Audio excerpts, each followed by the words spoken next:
Show me the money.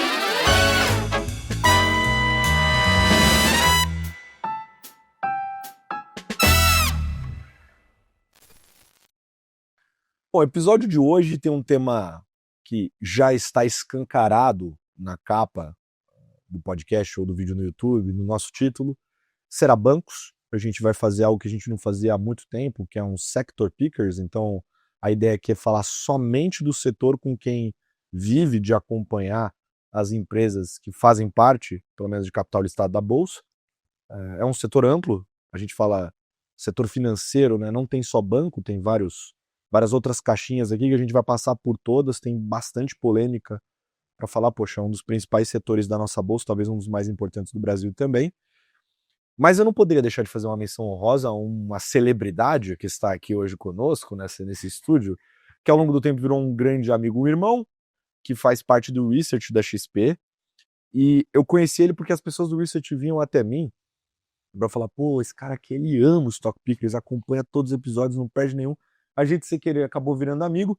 Ele é o analista que cobre o setor no research, como eu tinha comentado, e ele não para de me mandar relatório, me deixa informado de tudo. É um exímio profissional, além de um irmãozão. Então, Matheus Guimarães está aqui comigo hoje. Obrigada. E aí, irmão? Como é que você tá? Tá se sentindo bem? Era tudo o que você esperava ou é bem pior? Assim, É bem pior, né? fico um pouco nervoso no início, mas daqui a pouco eu vou me soltando aqui. Olha só, vou fazer uma coisa aqui para te ajudar, que é o seguinte.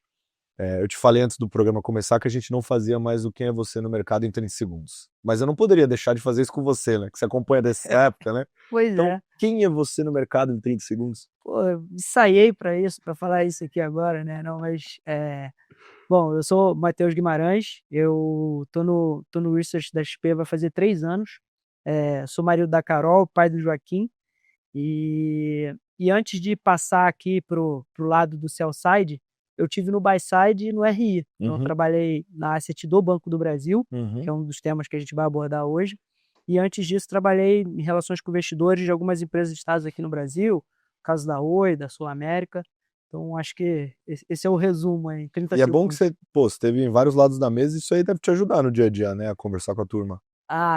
Dá para ter uma ideia assim das dificuldades que eles passam ali, Sim. né? Tanto do lado do buy side, como o Gonzaga tem bastante experiência nisso, e do lado da RI também, né? Que às vezes está ali, pô, divulgando um resultado que não é tão bom e passa um calor, então eu já tive do lado de lá também. Perfeito. E uma coisa assim, o Sector Pickers a gente fez faz muitos anos atrás. A ideia é voltar a ter mais desses modelos de conteúdos diferentes. Então até deixa o seu comentário depois se você gostou ou não dessa volta. Mas o Matheus ajudou muito na pauta para a gente realmente esmiuçar os casos aqui. Com ele, que está virando aí uma referência no assunto ao redor do Brasil, né? Pedro Gonzaga, da Mantaro Capital, está aqui com a gente hoje. E até para já abrir o assunto e jogar para você uma pergunta mais quente, depois o nosso querido amigo Matheus aqui vai me ajudar bastante, né? Mas tem uma questão aqui que a gente acompanha, entre outras coisas, Gonzaga, é a leitura de short selling, né? Então, tem alguns relatórios lá que mostram pra gente como é que o mercado, quanto o mercado está vendido ou não em um determinado papel, no mercado de aluguel, que mostra basicamente o pessimismo ou não com uma determinada tese, né? E, inclusive, esse relatório é feito pelo time Quant lá da XP, da Julia Aquino, um beijo, pra Ju, que é grande amiga também, trabalhou comigo. E, cara, a gente, olhando ali, observando esse tema, né, a gente observou que o Banco do Brasil atingiu, no mês de maio, um short interest de 11% do free float. Isso representa 2,5 desvios padrões, acima da média dos últimos 12 meses. Né? Então, realmente um negócio bem relevante. São mais ou menos 8,55 bilhões de reais de posições vendidas. Né? Então, um negócio que realmente chama bastante atenção, que faz a gente pensar, pô, já está institucionalizado a posição vendida em Banco do Brasil. Né? E é legal que, pô, o contexto da Mantaro em relação ao papel foi diverso ao longo do tempo, né? Você me corrija aqui se eu estiver falando alguma besteira, mas vocês tiveram uma posição comprada no ativo de novembro de 21 até março de 24, Isso mesmo. se eu não estiver falando besteira. Tinha uma tese original ali que levava em consideração um ROI robusto, um balanço conservador, valuation muito descontado, né? E a gestão inicialmente conservadora. E aí, em 2023, vocês começaram a observar uma desaceleração na qualidade do lucro, né? Enfim, eu não vou entrar nos micros até porque eu quero te ouvir, Gonzaga, mas como que foi a evolução da tese de Banco do Brasil dentro da Mantaro? Obrigado pelo convite, é uma honra estar aqui. Acho que esse é um programa emblemático no mercado financeiro, então obrigado, Colasso, pelo convite. Bom estar com você, Matheus. Então, a evolução, bem, como você mencionou, acho que ali na virada de governo, né, ali depois da eleição, era contra consenso você acreditar muito no Banco do Brasil. Havia muito ceticismo ali da recorrência do nível do resultado. E o que a gente observou primeiro, você tinha um resultado muito forte de nível de rentabilidade e você ainda tinha um ambiente propício para ele se manter. E além disso, mais do que o resultado em si, até o ponto que você aludiu, a qualidade do balanço, assim, você tinha várias gorduras, várias salvaguardas, então dava muito conforto de você imaginar que essa sequência ia se prolongar. O que aconteceu ao longo do tempo, bem, primeiro, você tinha alguns elementos ali que talvez fossem mais cíclicos, especialmente a questão do agro. Você teve uma safra muito forte há 2 anos atrás, então os produtores rurais todos tiveram rendas recordes, então isso levou a inadimplência muito, muito baixa. É normal ter alguma reversão ali. E alguns outros componentes de resultado que também estavam ajudando. Aos poucos, o lucro foi desacelerando o ritmo de crescimento, então isso já é um ponto de atenção. Se desacelera, chega mais próximo de quando é o pico dele, né? E, além disso, a gente foi notando alguns elementos de piora realmente da qualidade desse lucro. Então, aos poucos, a gente viu o Banco do Brasil provisionando menos para perdas que ele esperaria incorrer do que era antes. Ele era mais conservador, ele foi deixando de ser. Alguns resultados você via uma alíquota efetiva de imposto menor do que seria o normal, o que ajudava a última linha, alguns resultados não recorrentes que ele costumava discriminar e não discriminou. Então começou a ser um ponto de atenção. E, além disso, né, no que ele vai provisionando menos do que ele deveria, essa parte da tese pilar de que o balanço estava muito robusto, tinha muitas salvaguardas, e foi se enfraquecendo.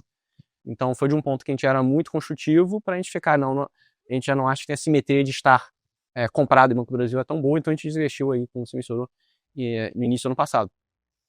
O que aconteceu foi que, depois disso, houve um acúmulo de sinais ainda piores na nossa visão. E aí o principal, sem sombra de dúvida, é a questão do risco de inadimplência na carteira água. Então, o que me chamou muita atenção foi, no Banco do Brasil, na carteira de crédito do agronegócio, você tem uma possibilidade de você prorrogar, assim, vamos lá, não passa atrás em bancos, né? Você pode renegociar uma carteira, pactuar novas condições com qualquer tomador de crédito.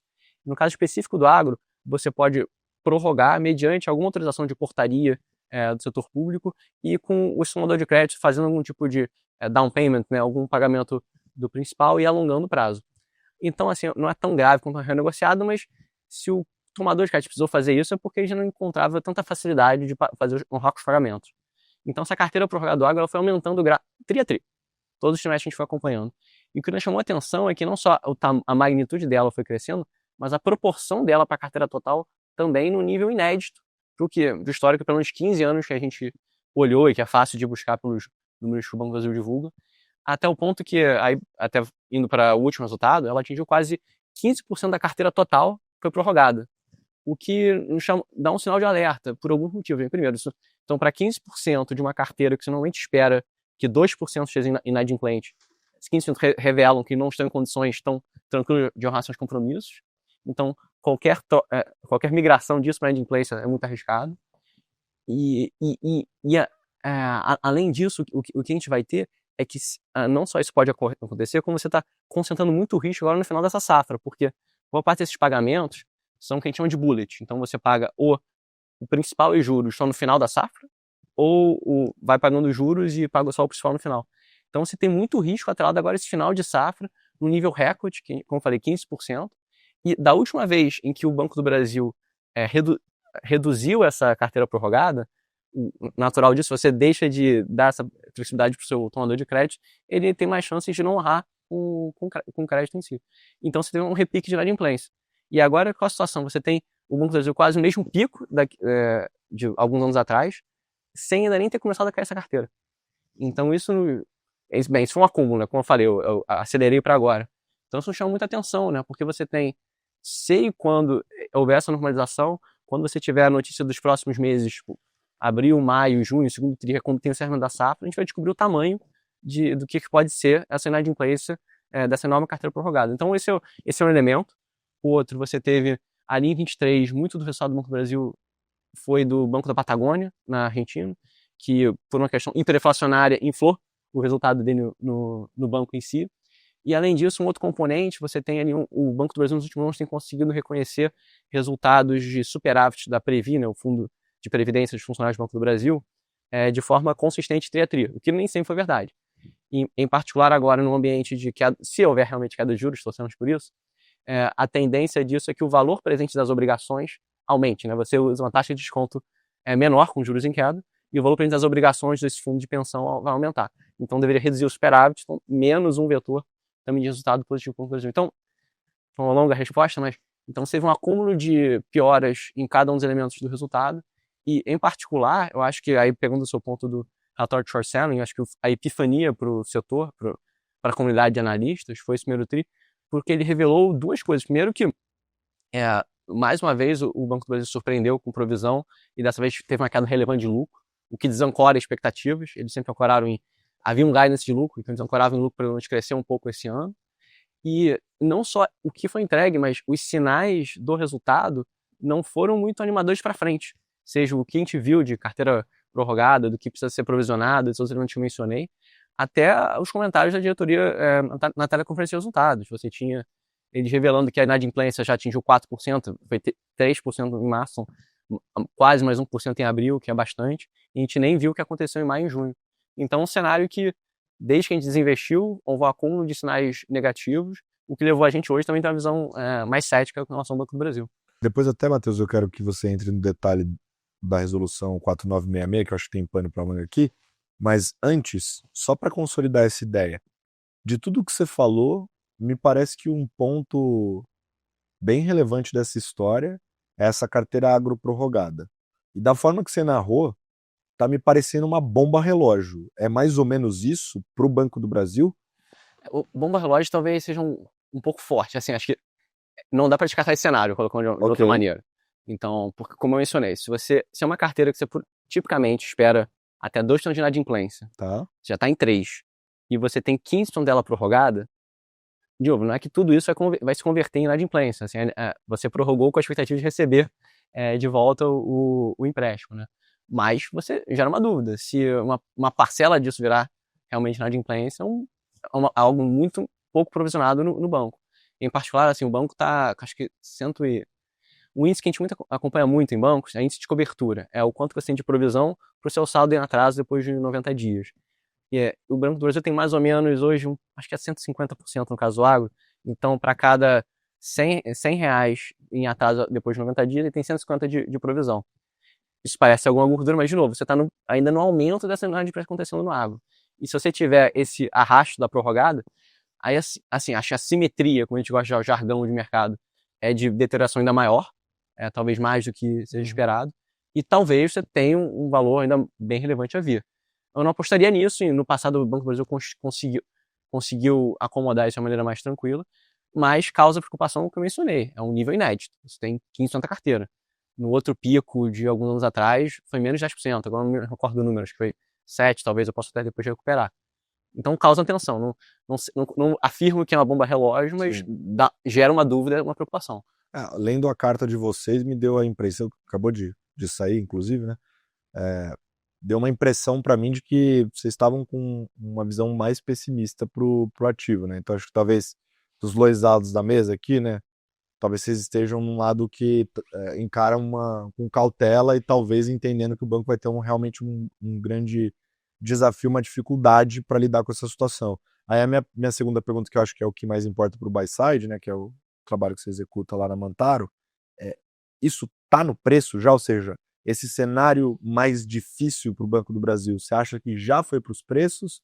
Ou você acha que realmente tem essa história de uma possível evolução nessa carteira que talvez ainda não tenha sido precificada? Isso é bem objetivo, acho que não está no preço ainda plenamente. Porque acho que aí tem que voltar qual era a tese de quem estava comprando no Brasil e por que acho que ela foi desconstruída. Então tinha uma tese de um banco com retorno muito alto, que aí pagava uma parcela relevante disso em dividendo. Então você tinha já garantido só em devolução, distribuição para os acionistas, um yield, né, que a gente fala, né, esse percentual de dividendo em relação ao valor da empresa é bastante relevante, é da ordem de 10% o nível de lucro que o Banco do Brasil estava apresentando. Agora, se você entra numa dinâmica em que você precisa aumentar muito provisões, outros elementos de resultado também pioram, e você tem uma queda relevante do lucro, você pode ter uma queda muito expressiva, um dividendo muito menor, não só porque o lucro caiu, mas também porque você, tendo menos rentabilidade, você não consegue distribuir tanto para os acionistas. E em particular, assim, a magnitude de queda de lucro pode ser muito grande. Aí, assim, sendo factual, o que o banco divulgou no número gerencial foi uma queda de lucro aos seus 20 e poucos por cento, mas no número em padrão IFRS, né, que é um padrão internacional que também divulga, o lucro já caiu 50%.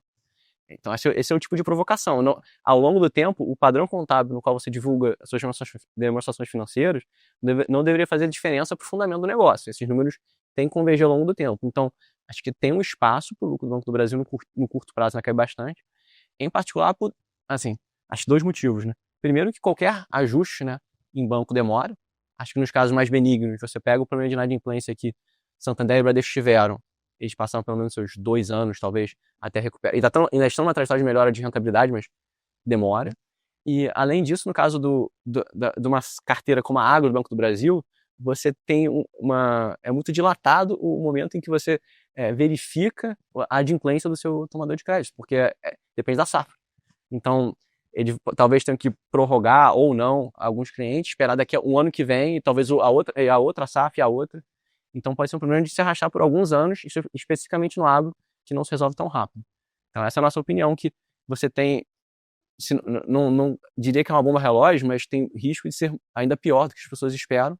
E aí, nesse caso, não é muito evidente que, acho que o lucro que ele apresentou não é uma referência para frente. E daí, se o lucro é uma referência, então a rentabilidade que ele apresentou não é uma referência para frente. Dado isso, você olha o quanto ele negocia para valor patrimonial hoje. Acho que é em torno de 0,7 a 0,8 vezes, né? O valor de mercado em relação ao patrimônio líquido dele. Já negociou muito menos em situações em que ele dava retornos abaixo do que ele tem dado. Então, acho que essa é a provocação. Entendi. E eu Pode falar. posso só pegar Claro. um gancho nesse tema do múltiplo, né? Isso está refletido no preço. A gente tinha feito uma atualização das nossas estimativas do Banco do Brasil no início de abril. E ali o consenso estava considerando ali um lucro esperado para o primeiro trimestre da ordem de 9 bi, veio 7 bi alguma coisa, então veio abaixo do que o mercado estava esperando. E ali, quando a gente atualizou os nossos números, a gente estava vendo um índice preço-lucro de 4 vezes. Né? Então, assim, o valor de mercado do Banco do Brasil era 4 vezes o lucro do banco esperado para 2025. E aí, quando agora a gente saiu o resultado do primeiro TRI, as ações caíram acho que 12%, 15% no dia, e a gente foi olhar como que isso estava se refletindo em termos de múltiplo. Né? Nas estimativas antigas, isso trouxe o nosso preço-lucro para 3,6. Só que a gente precisou revisar os números, e foi o relatório que a gente soltou agora na última sexta-feira, né? E o nosso lucro saiu de 39 bilhões em 2025 para 28, uma queda significativa, o que fez o múltiplo expandir, que é contraintuitivo, né? Então, assim, saiu de 4 para 5 vezes o lucro, mas por vamos chamar assim, um motivo ruim, né? Que é o lucro caindo, e não por uma apreciação do valor das ações. Então, isso chamou a atenção, né? Então, assim, a gente fez essa revisão refletindo muito essa acelerada deterioração na carteira do agro, né? Acho que o Pedro trouxe muito bem aqui a questão de como a prorrogada está chamando a atenção, né?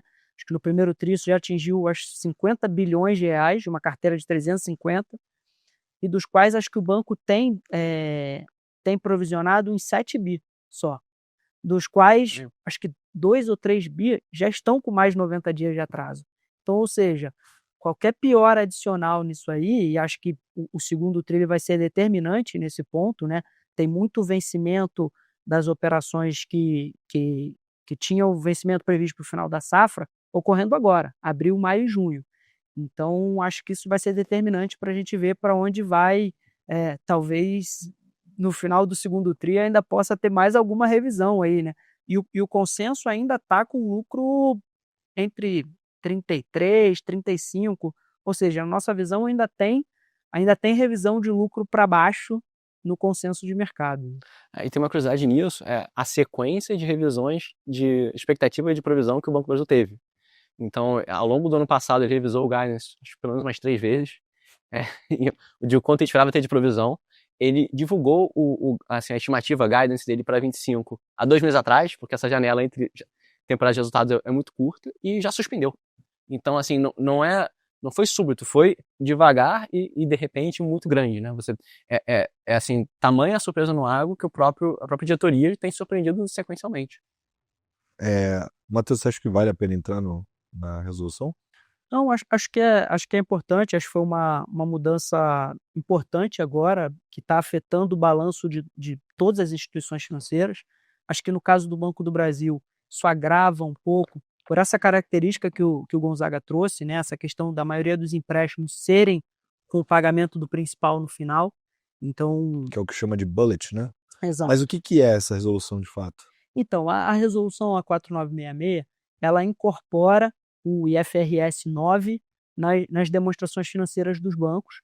E, entre outras mudanças, talvez a mais relevante seja a forma que você provisiona, né? Então, até o quarto trimestre de 2024, você provisionava por perda incorrida, né? Então, tinha a resolução 2082 do Banco Central. Então, assim, quando uma instituição financeira dava um crédito para você, ela olhava as garantias, você ia atribuir um rating de AA até H. Com base nesse rating, era feita uma provisão. Essa provisão começava em 0, meio, dependendo do rating, e à medida que iam tendo atrasos, você ia agravando esse rating ia piorando, e você ia provisionando um pouco mais.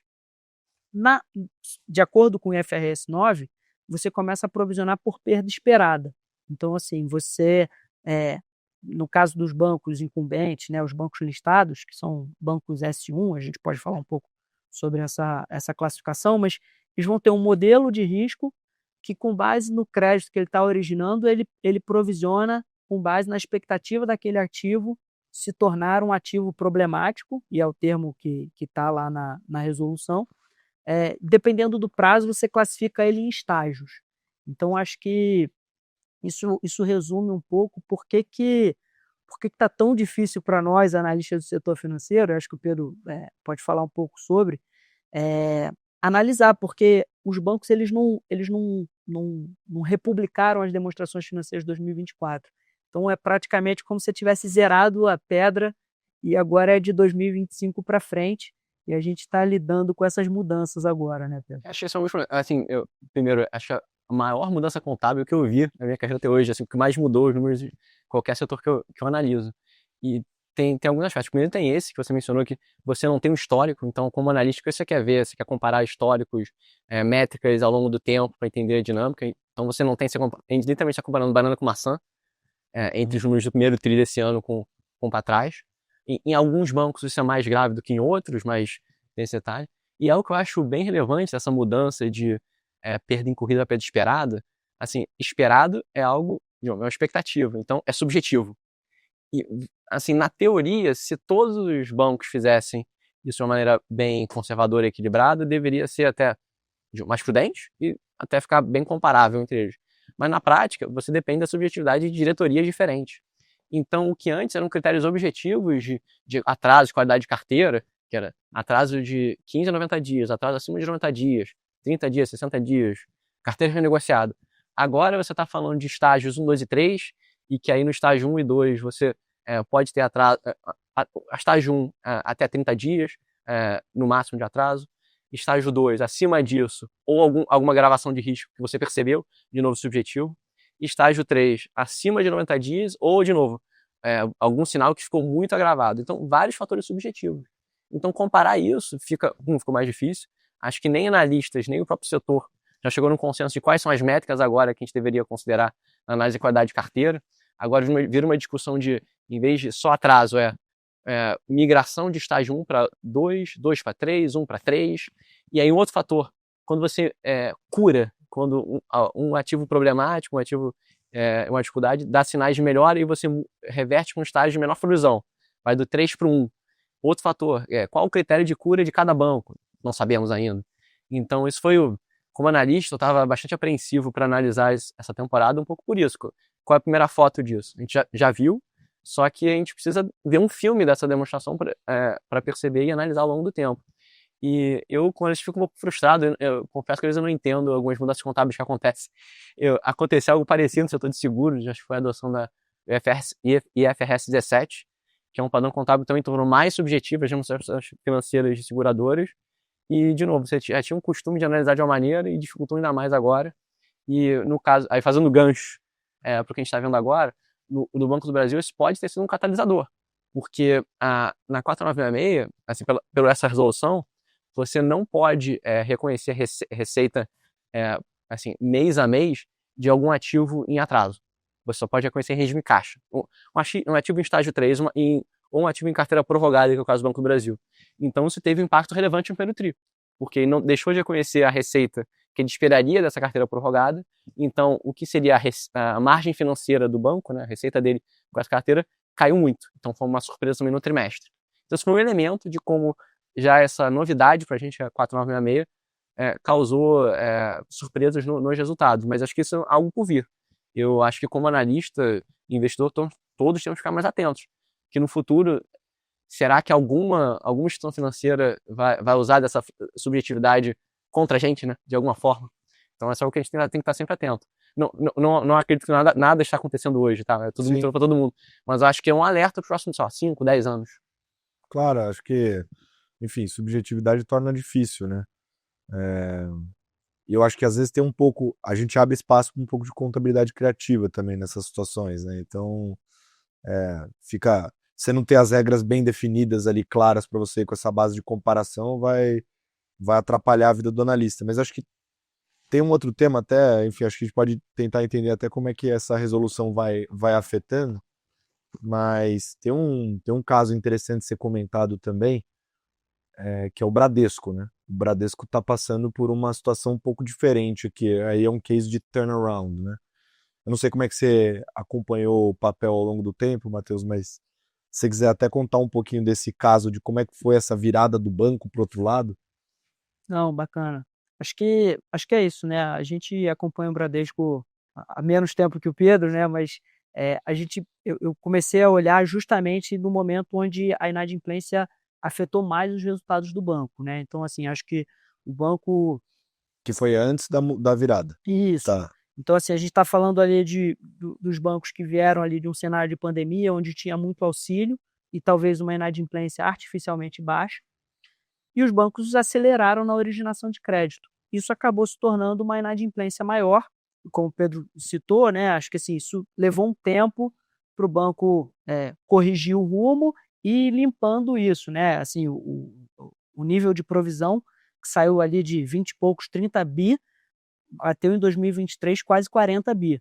Isso em 2024 começou já a voltar um pouco, e isso conversa muito com a mudança na gestão, né? O Bradesco, no final de 2023, trocou o CEO, né? Então, assim, um banco tem 80 anos de história, acho que é o 5º ou 6º CEO só. Então, assim, não é um movimento usual para um banco como o Bradesco, né? Um banco que assim, é normal as pessoas entrarem e ficarem 60 anos no banco, se aposentarem por prazo máximo ali. Então, assim, ter uma mudança de CEO é algo significativo.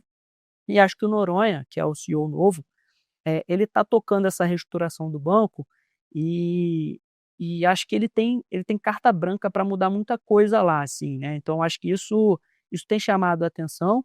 Acho que no primeiro momento ele precisava lidar ainda com essa inadimplência legada, vamos chamar assim, né? E ele estruturou um plano que ele previa, assim, se a gente for dividir ele em 3 anos, o primeiro ano ele tinha uma redução desse índice de provisão. O segundo ano já era um ano onde tinha uma melhora de rentabilidade, a margem financeira ia responder. E no terceiro ano é um ano mais de ganho de eficiência. Só que esse segundo ano, que é agora 2025, ele foi pego por uma piora macro, né? Então, assim, isso levantou algumas dúvidas de tipo, pô, será que esse seu plano de restauração ele ainda para de pé com essa piora macro? E o que a gente viu nesse primeiro tri foi uma resposta positiva do banco. Assim, né? Os resultados melhoraram. melhoraram num ritmo até acima do que a gente estava esperando, e a gente vem destacando até nos nossos relatórios que esse ritmo de melhora ele tende a não ser linear, né? Então, assim, em alguns trimestres a melhora vai parecer que está mais acelerada, em alguns momentos ela não parece tão rápida, mas é inegável que o banco já está numa situação melhor. Acho que o Noronha mexeu desde programa de remuneração dos Os executivos, incentivos, né? está revendo o número de agências. Então, assim, tem muitas iniciativas que estão sendo tocadas em paralelo, e a dúvida que a gente tinha para 2025 era, bom, mas como que isso conversa com um cenário macro talvez mais difícil? E para esse primeiro trimestre, o banco mostrou um resultado bom, acho que muito ajudado por uma melhora no custo de captação. E aí o que a gente tem se perguntado é quanto desse custo de captação é estrutural, essa melhora, e quanto que isso pode voltar à medida que é um mercado muito competitivo, né? Então, assim, você está eventualmente remunerando um pouco menos os depósitos do seu correntista, ele pode ir para a concorrência. Não sei se de repente o Pedro tem alguma visão mais sobre esse tema até da captação, né? Especificamente nesse de captação, indo de trás para frente, a impressão que eu fiquei vendo as medidas é que era um caso em que o Bradesco está sendo generoso com os clientes, e então, nesse caso, ele endurecendo as condições de remuneração de depósitos, ele não parece que teria um grande prejuízo para a concorrência. Então pode ser um ganho mais sustentável ali, também foi uma surpresa positiva para a gente. A margem financeira dele foi muito forte no primeiro tri, e o que nos faz hoje na Mantaro exercitar uma hipótese, a gente não está investido em Bradesco, desculpa, mas a gente exercita uma hipótese mais construtiva ali, porque realmente parece que o ritmo de melhora da rentabilidade dele, nesse meio desse turnaround, pode estar sendo um pouco mais rápido do que a gente esperava. E nesse caso, assim, ele já está com rentabilidade de seus ROI, né? Seus 14, 15%. Então, mais nos próximos do custo de capital, negocia valor patrimonial. Para qualquer combinação de expansão de ROI ou queda do custo de capital, isso deveria justificar um prêmio a valor patrimonial. Então, esse é o tipo de pergunta que a gente se faz. Se for realmente mais sustentável e acelerado, melhor na rentabilidade, e se o custo de capital do Brasil se acomodar ou cair, isso poderia justificar realmente ainda negociar com um prêmio ainda maior. É uma discussão muito viva lá. Mas agora o que eu queria recuperar é que eu acho que nessa trajetória do Bradesco tem talvez uma outra dica, talvez para quem quer analisar banco, de como a gente na Mantaro observava a evolução do Bradesco. Então, antes da chegada do Noronha, a gente via com preocupações de novo, sinais de que o banco estava dando de qualidade do resultado, especialmente da qualidade de carteira. Porque a gente via uma inadimplência crescente e com ela talvez não subindo tanto por dois motivos. Primeiro que a carteira renegociada aumentava, parecido com a discussão que a gente teve para o Banco do Brasil, e o Bradesco fazia vendas muito grandes do que a gente chama de carteira ativa, que é aquela carteira que ainda não, de clientes que ainda não atingiram um atraso acima de 90 dias, então que ainda podem atingir e que vão chamar mais provisões.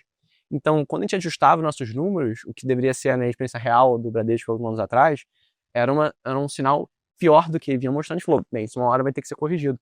E, inclusive, essa foi a surpresa positiva que a gente teve com o Noronha. Quando ele assumiu, a gente viu ele ajustando essa parte de provisão. O Bradesco também, ele foi revertendo provisões diversas para ter um resultado melhor ao longo do tempo, provisões para contingências, provisões de seguros. E quando o Noronha assumiu foi o contrário, ele provisionou mais ainda, ele constituiu provisões. E tomou várias medidas no sentido que você mencionou, tentando mudar a cultura. Ele parece identificado o problema. O que eu quero dizer com isso? Você tem uma rentabilidade média no Bradesco hoje inferior a Santander e bem inferior ao Itaú. Mas isso, a média nem seria representativa do todo. Então o que você tem ali? Você tem negócios seguros, que é rentável, divulgam a rentabilidade mais 20%. Ao que parece um negócio de atacado, né, grandes empresas. Todos os bancos expostos a esse setor estão boas rentabilidades, o Bradesco não parece que é muito diferente. E pelo que eles comentam, inclusive na última teleconferência de resultados, o varejo de alta renda também é rentável no banco. Então o problema parece bem delimitado de varejo de baixa renda. E o Noronha tem uma agenda muito forte de eu tenho que reduzir meu custo de servir. Eles parecem que querem lançar um app novo, unificado, para atender melhor esse tipo de público. Assim, se ele vai ter sucesso, acho que é um risco de execução, mas acho que é uma situação melhor do que 2 anos atrás, por bem de dois motivos. Acho que a qualidade dos números melhorou, você tem um diagnóstico de um problema e como enfrentar. se, de novo, vai executar, se vai ser a tempo de o Bradesco estar mais bem posicionado num contexto de cada vez mais entrantes atacando essa base de clientes, sendo nos próximos capítulos. Mas certamente acho que tem que aplaudir o trabalho que o Noronha fez em pouco tempo. Essa questão de remuneração variável era uma questão muito forte no Bradesco.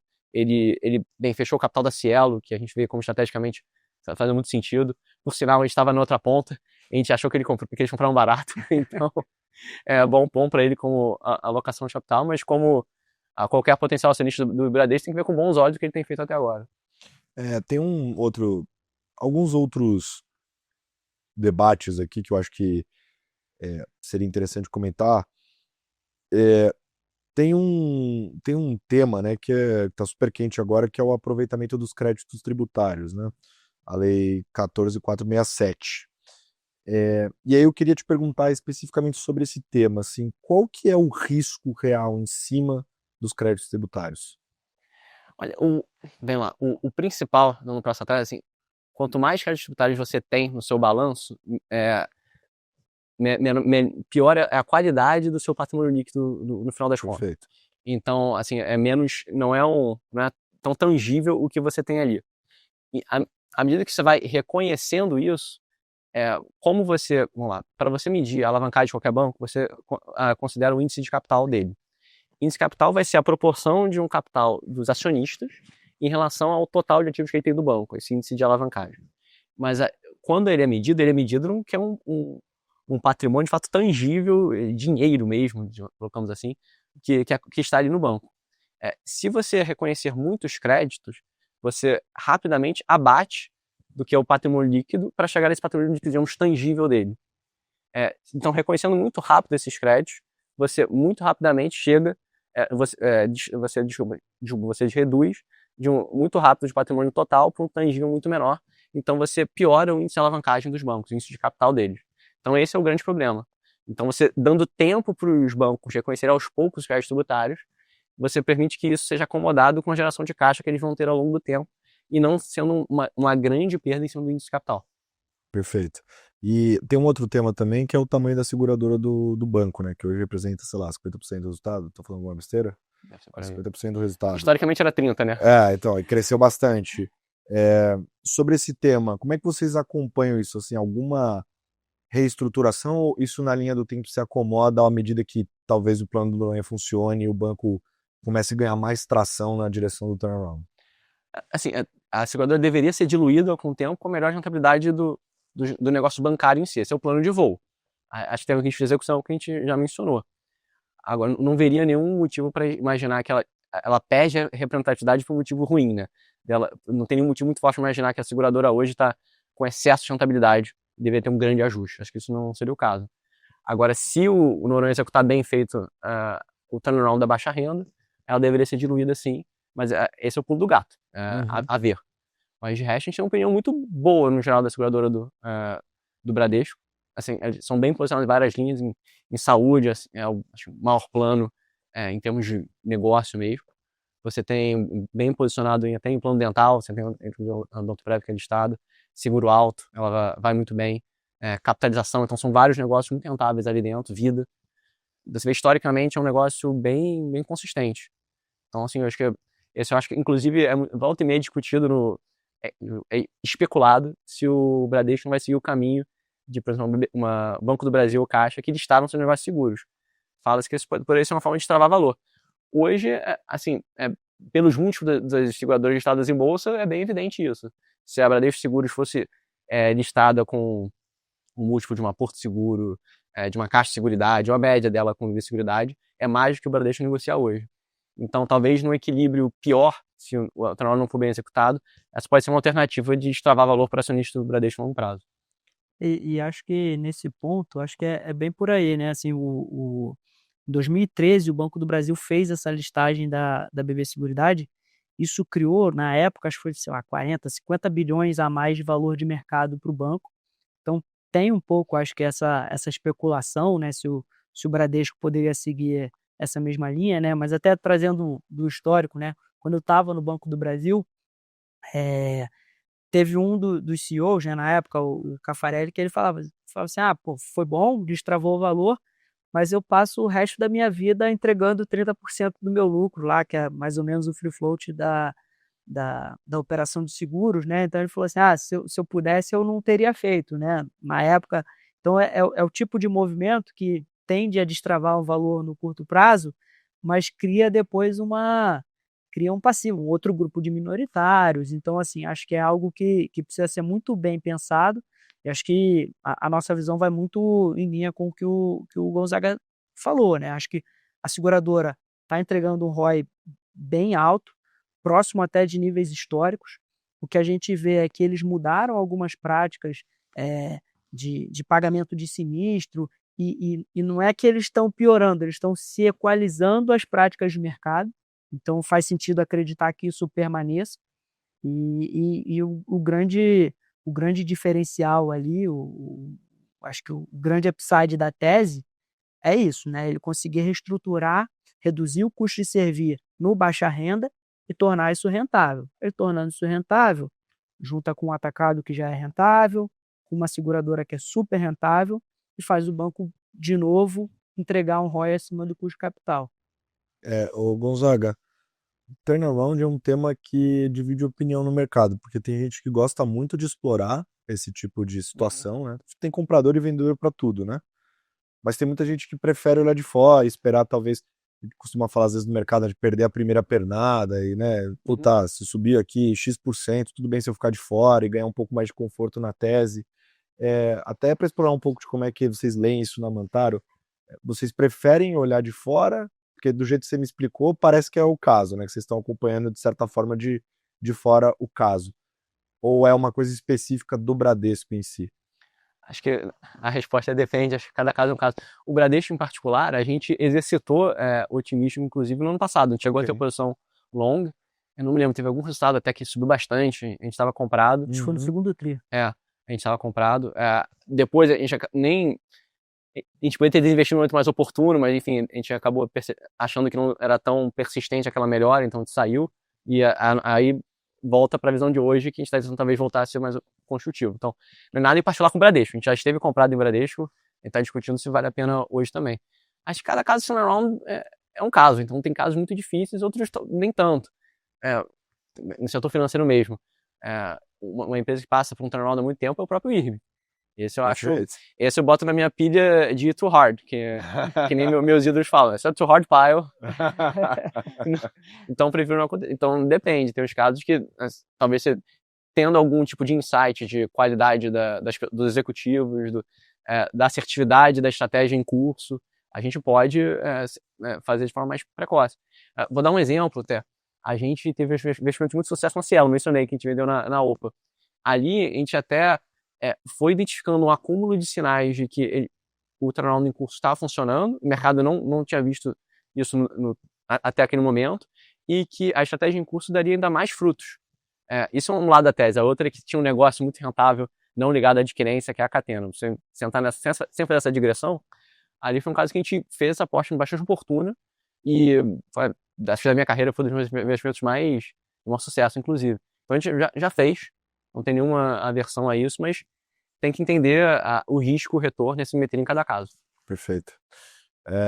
E aí, acho que, enfim, tem um assunto aqui mais chato do bom sentido, né? Porque a gente vai falar talvez de uma das empresas do setor que sempre é tratado muito como a referência de qualidade, né? Que é Itaú. Né? Não dá muito pano para uma pauta de uma conversa como essa aqui normalmente de bar, né? Mas tem um tema que recorrentemente aparece que é Itaú versus a Itaúsa, né? Para quem acompanha esse mercado sabe que existe um termo que é holding discount, né? Ou seja, sempre tem um desconto para holding do papel. O ponto é que até muitos fundos que fazem long short, né, fazem as posições compradas versus vendidas, tentam explorar, arbitrar esse tipo de situação, porque vira e mexe isso acaba descolando muito ou menos, né? E nesse momento a gente está em níveis aí talvez recordes de desconto de uma para outra, enquanto o banco segue com um ROI super razoável aqui de 24%, né, um ROI sólido aqui no Brasil, mas com esse desconto crescente, entre os ativos. E aí eu queria te perguntar, né? Se tem alguma coisa que explica isso, efetivamente vocês se debruçaram lá no caso para tentar entender, e por que desse desconto tão expressivo da Itaúsa? Tá bem, primeiro, disclaimer, a gente é investidor de Itaúsa e não de Itaú, então a gente vê com bons olhos o efeito de contratar investidor hoje. Ficamos frustrados quando ele não fecha. Mas assim, dito isso, acho que assim, vamos separar a discussão talvez de longo prazo e curto prazo. Perfeito. Alongando o horizonte, você comprar com desconto o Itaú e o carrego dele, de pagando dividendos, de crescimento de valor patrimonial, isso é mais rentável ao longo do tempo. Quanto mais você encurta a janela, menos relevante é a evolução do negócio e mais abertura ou fechamento do desconto. Então, se você é um investidor de longo prazo, aí, assim, eu até reconheço que há pares nossos que às vezes usam esse argumento do carrego e não vão manter a Itaúsa por tanto tempo. Mas quem for manter, quem mantiver por esse tempo, acho que tem essa vantagem sim. Aí agora, indo pro ponto de desconto, isso faz sentido ou não faz? Sendo bem sincero, assim, hoje está em cerca de 25% de desconto. O motivo fundamental para esse nível tão grande, a gente não enxerga. Existe motivo, assim, vamos lá. Acho que existe uma certa ancoragem, então tem várias holdings hoje no Brasil que negociam com esse desconto. Você pega a Goal em relação a Gerdau, a Bradespar em relação a Vale, acho que o próprio Grupo Simpar tem em graus diferentes ali. Então, como você mencionou, assim, descontos de holding são algo comum. Uhum. Agora, no caso do Itaú em si, quais seriam os motivos para isso? Você pode discutir o que são custos da holding. Então, despesas administrativas não são muito relevantes. O que existe mesmo e tem alguma relevância é o PIS e COFINS, então imposto, que a Itaúsa precisa pagar em relação ao JCP que ela recebe do Itaú. Então, esse JCP, inclusive, dependendo, pode passar por duas subempresas no meio, então é bitributado, então isso gera uma ineficiência. A combinação dessa ineficiência tributária com as despesas administrativas é da ordem de 1 bi por ano, vai. Então, capitalizar, assim, em regra de bolsa, onde a gente capitaliza, né, para dizer o que é o valor de perpetuidade disso, multiplicar por 10 bi. Então, assim, isso, a Itaúsa vale 120 bi? 8%, mais ou menos. Isso é um motivo, isso é fundamental, você deveria exigir realmente esse desconto, faz sentido. Mais do que isso, parece muito mais uma ancoragem ou algum incômodo potencial de investidores com a alocação de capital da Itaúsa. E esse é um ponto para destrinchar. Isso é uma coisa que é difícil de entender o porquê tanto incômodo. Eu farei ressalvas à alocação de capital da Itaúsa mais à frente, mas só pela didática, Itaú é mais de 90% do valor da Itaúsa. E a grande alocação de capital que a Itaúsa faz é repassar 100% do dividendo do Itaú. Então essa decisão, salvo essa ineficiência tributária, você deveria ser indiferente, deveria ver com bons olhos, né? Você sendo tão bem tratado quanto o acionista do Itaú. Outras opções de alocação de capital. Então, de novo, o que uma empresa pode fazer? Pode reinvestir no negócio, pode pagar dividendo, diminuir dívida bruta, pode fazer algum M&A, esse tipo de opção. Reinvestir no negócio na Itaúsa se mistura com M&A. E também ela pode desinvestir e alocar bem o ativo. A Itaúsa fez bons desinvestimentos nos últimos anos, o que a permitiu reduzir a dívida bruta no momento de alta de juros, então isso até foi bom. Indo para as investidas não Itaú, né? Vamos caso a caso. Há casos bons e há casos ruins. A NTS, que é a empresa de gasodutos da Petrobras, são parceiros com a Brookfield, se eu não me engano. Esse é um investimento muito bom, mega gerador de caixa. A Copa Energia, antiga Copagás, também foi muito bom. Então, em hit ratio, por enquanto, eles foram bem. Agora eu vou contar a história que não foi tão boa. A Alpargatas investiram, não foi tão bom, realmente, não tem muito o que dizer. A Alpargatas em si não alocou também capital. A Motiva, a antiga CCR, eles investiram até agora, assim, foi um mercado meio de lado, ela também ficou de lado. A Egea, eles investiram. O relato da Itaúsa é de que foi um bom investimento e que, inclusive, o desconto, ele não diz toda a história, porque a Egea e a própria Copagás são marcados a custo e não a valor de mercado. Isso eu acho mais subjetivo, porque pelo que a gente acompanha lá na Mantada do setor de saneamento, ela já está muito alavancada, então, a ver, mas digamos mais ou menos ali. E além disso, você tem uma empresa histórica do grupo que é a Dexco, né, Duratex. Essa, assim, acho que é mais antiga do que o próprio Itaú, talvez na família. E essa foi mais ou menos. Mas, de forma geral, grandes alocações de capital não foi tão mal. Repassa os dividendos, desinvestiu o resíduo de dívida bruta e uma assertividade meio que elas por elas, né, nas empresas menores. E você tem o grosso do valor sendo Itaú ainda. Então, eu não, vendo dessa forma, né, objetiva de desempenho e alocação de capital da holding Itaú, da Itaúsa, não tem um motivo para você atribuir muito desconto para isso para frente. Eu não estou defendendo aqui que eu acho que esse desconto vai fechar muito, salvo por um motivo que eu já explico, mas assim, de qualquer forma, acho que pode ser um caso que gradualmente essa ancoragem no 25, 20, alguma coisa, se perca. Aí, o que é um motivo fundamental para o desconto fechar alguma coisa? O PIS e COFINS em cima do JCP vai ser eliminado em 2027 pela reforma tributária. Então, a partir de 2027, esse custo que passa no resultado da Itaúsa vai acabar. Então, aqueles 1 bi que eu mencionei por ano de isso mais despesas administrativas vira, sei lá, 250 milhões. Então, isso é um motivo fundamental do porquê alguma coisa de desconto deveria fechar nos próximos anos. E isso já é uma coisa que nos anima. A outra coisa é, o Itaú está num momento super bom, que você mencionou, então retorno super alto, e com isso está com payout, né, a proporção do lucro e distribuição dos acionistas muito alto. E com isso, como o JCP, que é o motivo da ineficiência, ele tem um limite por lei, o excedente disso tem sido via dividendos ou alguma recompra. Por esse motivo, assim, nessa proporção, a Itaúsa não é tão prejudicada, porque o JCP está limitado e o dividendo não tem nenhum ônus em cima. Então, é mais um motivo você não esperar um dividendo tão grande para frente. Então, a gente está, de novo, construtivo. A gente pode comprar hoje o Itaú, que não preciso rasgar mais elogios do que todo mundo já conhece aqui. Com esse desconto, então, a Itaúsa negocia com um múltiplo em linha ou abaixo do que os outros bancos privados, com potenciais catalisadores de fechamento de desconto, um muito evidente daqui a 2 anos, que é a reforma tributária. Aí cabe ao investidor esperar até lá e não só especular com isso. E aí, em cima disso, então, você está do lado da mesa que quer investir para o longo prazo mesmo, para aproveitar esse carrego melhor de Itaú. É quase como se fosse um veículo que você está escolhendo para expressar uma ideia de investimento em Itaú. Perfeito. E até por isso a gente tem essa preocupação no monetário que não se empolgar só no múltiplo da Itaúsa. A gente tem que estar atento qual o múltiplo que o Itaú negocia. Que a gente também acha um múltiplo assim, atraente, dado o Itaú como ele é, mesmo sendo um prêmio para o resto do setor. Só que se eu levasse para o extremo, se ficasse muito caro o Itaú, a gente tem que estar atento a isso com o fator de risco para a Itaúsa. Não é só porque a gente está falando com desconto que ela não vai acompanhar um de-rating, né? uma queda no múltiplo do Itaú. Você acha que tem parte desse desconto que pode ser justificado talvez por fluxo? Porque o estrangeiro tem entrado aqui no mercado brasileiro, normalmente ele compra Itaú e não Itaúsa. Isso é bem lembrado até. Assim, o Itaú, YouTube 4, especialmente, é muito mais líquido do que Itaúsa, bem lembrado. Nos surpreende ainda ser magnitude de desconto, porque a Itaúsa é uma ação bastante líquida. Sim. Mas sim, tem um fator técnico também. Dá para especular que assim, é um veículo mais evidente para o estrangeiro, seja porque objetivamente é Itaú e porque é bem maior no índice. Então, é um motivo justo. Perfeito, perfeito. E até sobre Itaú, né? Assim, a gente aqui não cobre Itaúsa especificamente, mas a gente analisa o Itaú já há algum tempo, né?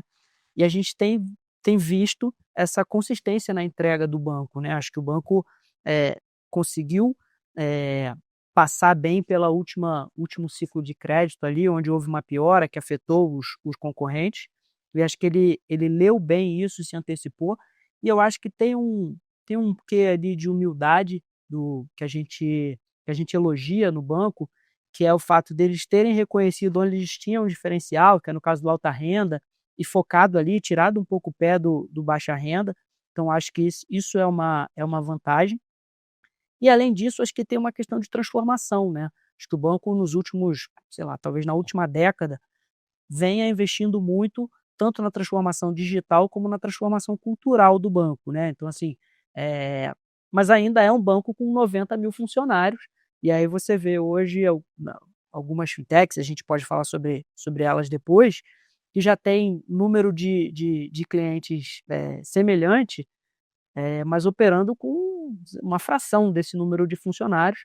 Então, a gente acha que tem algum espaço, a gente vê essa discussão, né? Muita gente, mas será que Itaú não já está caro? A gente acha que ele tem um prêmio em relação aos pares, é um prêmio justificado, né? E tem espaço talvez para ele ainda melhorar mais a sua eficiência, a sua rentabilidade, vindo dessa adequação do custo de servir, né? Acho que ele já fechou a agência. No ano passado, eu acho que ele fechou um número de agências, se eu não me engano, semelhante ao do Bradesco, que tem sido mais vocal em relação a isso.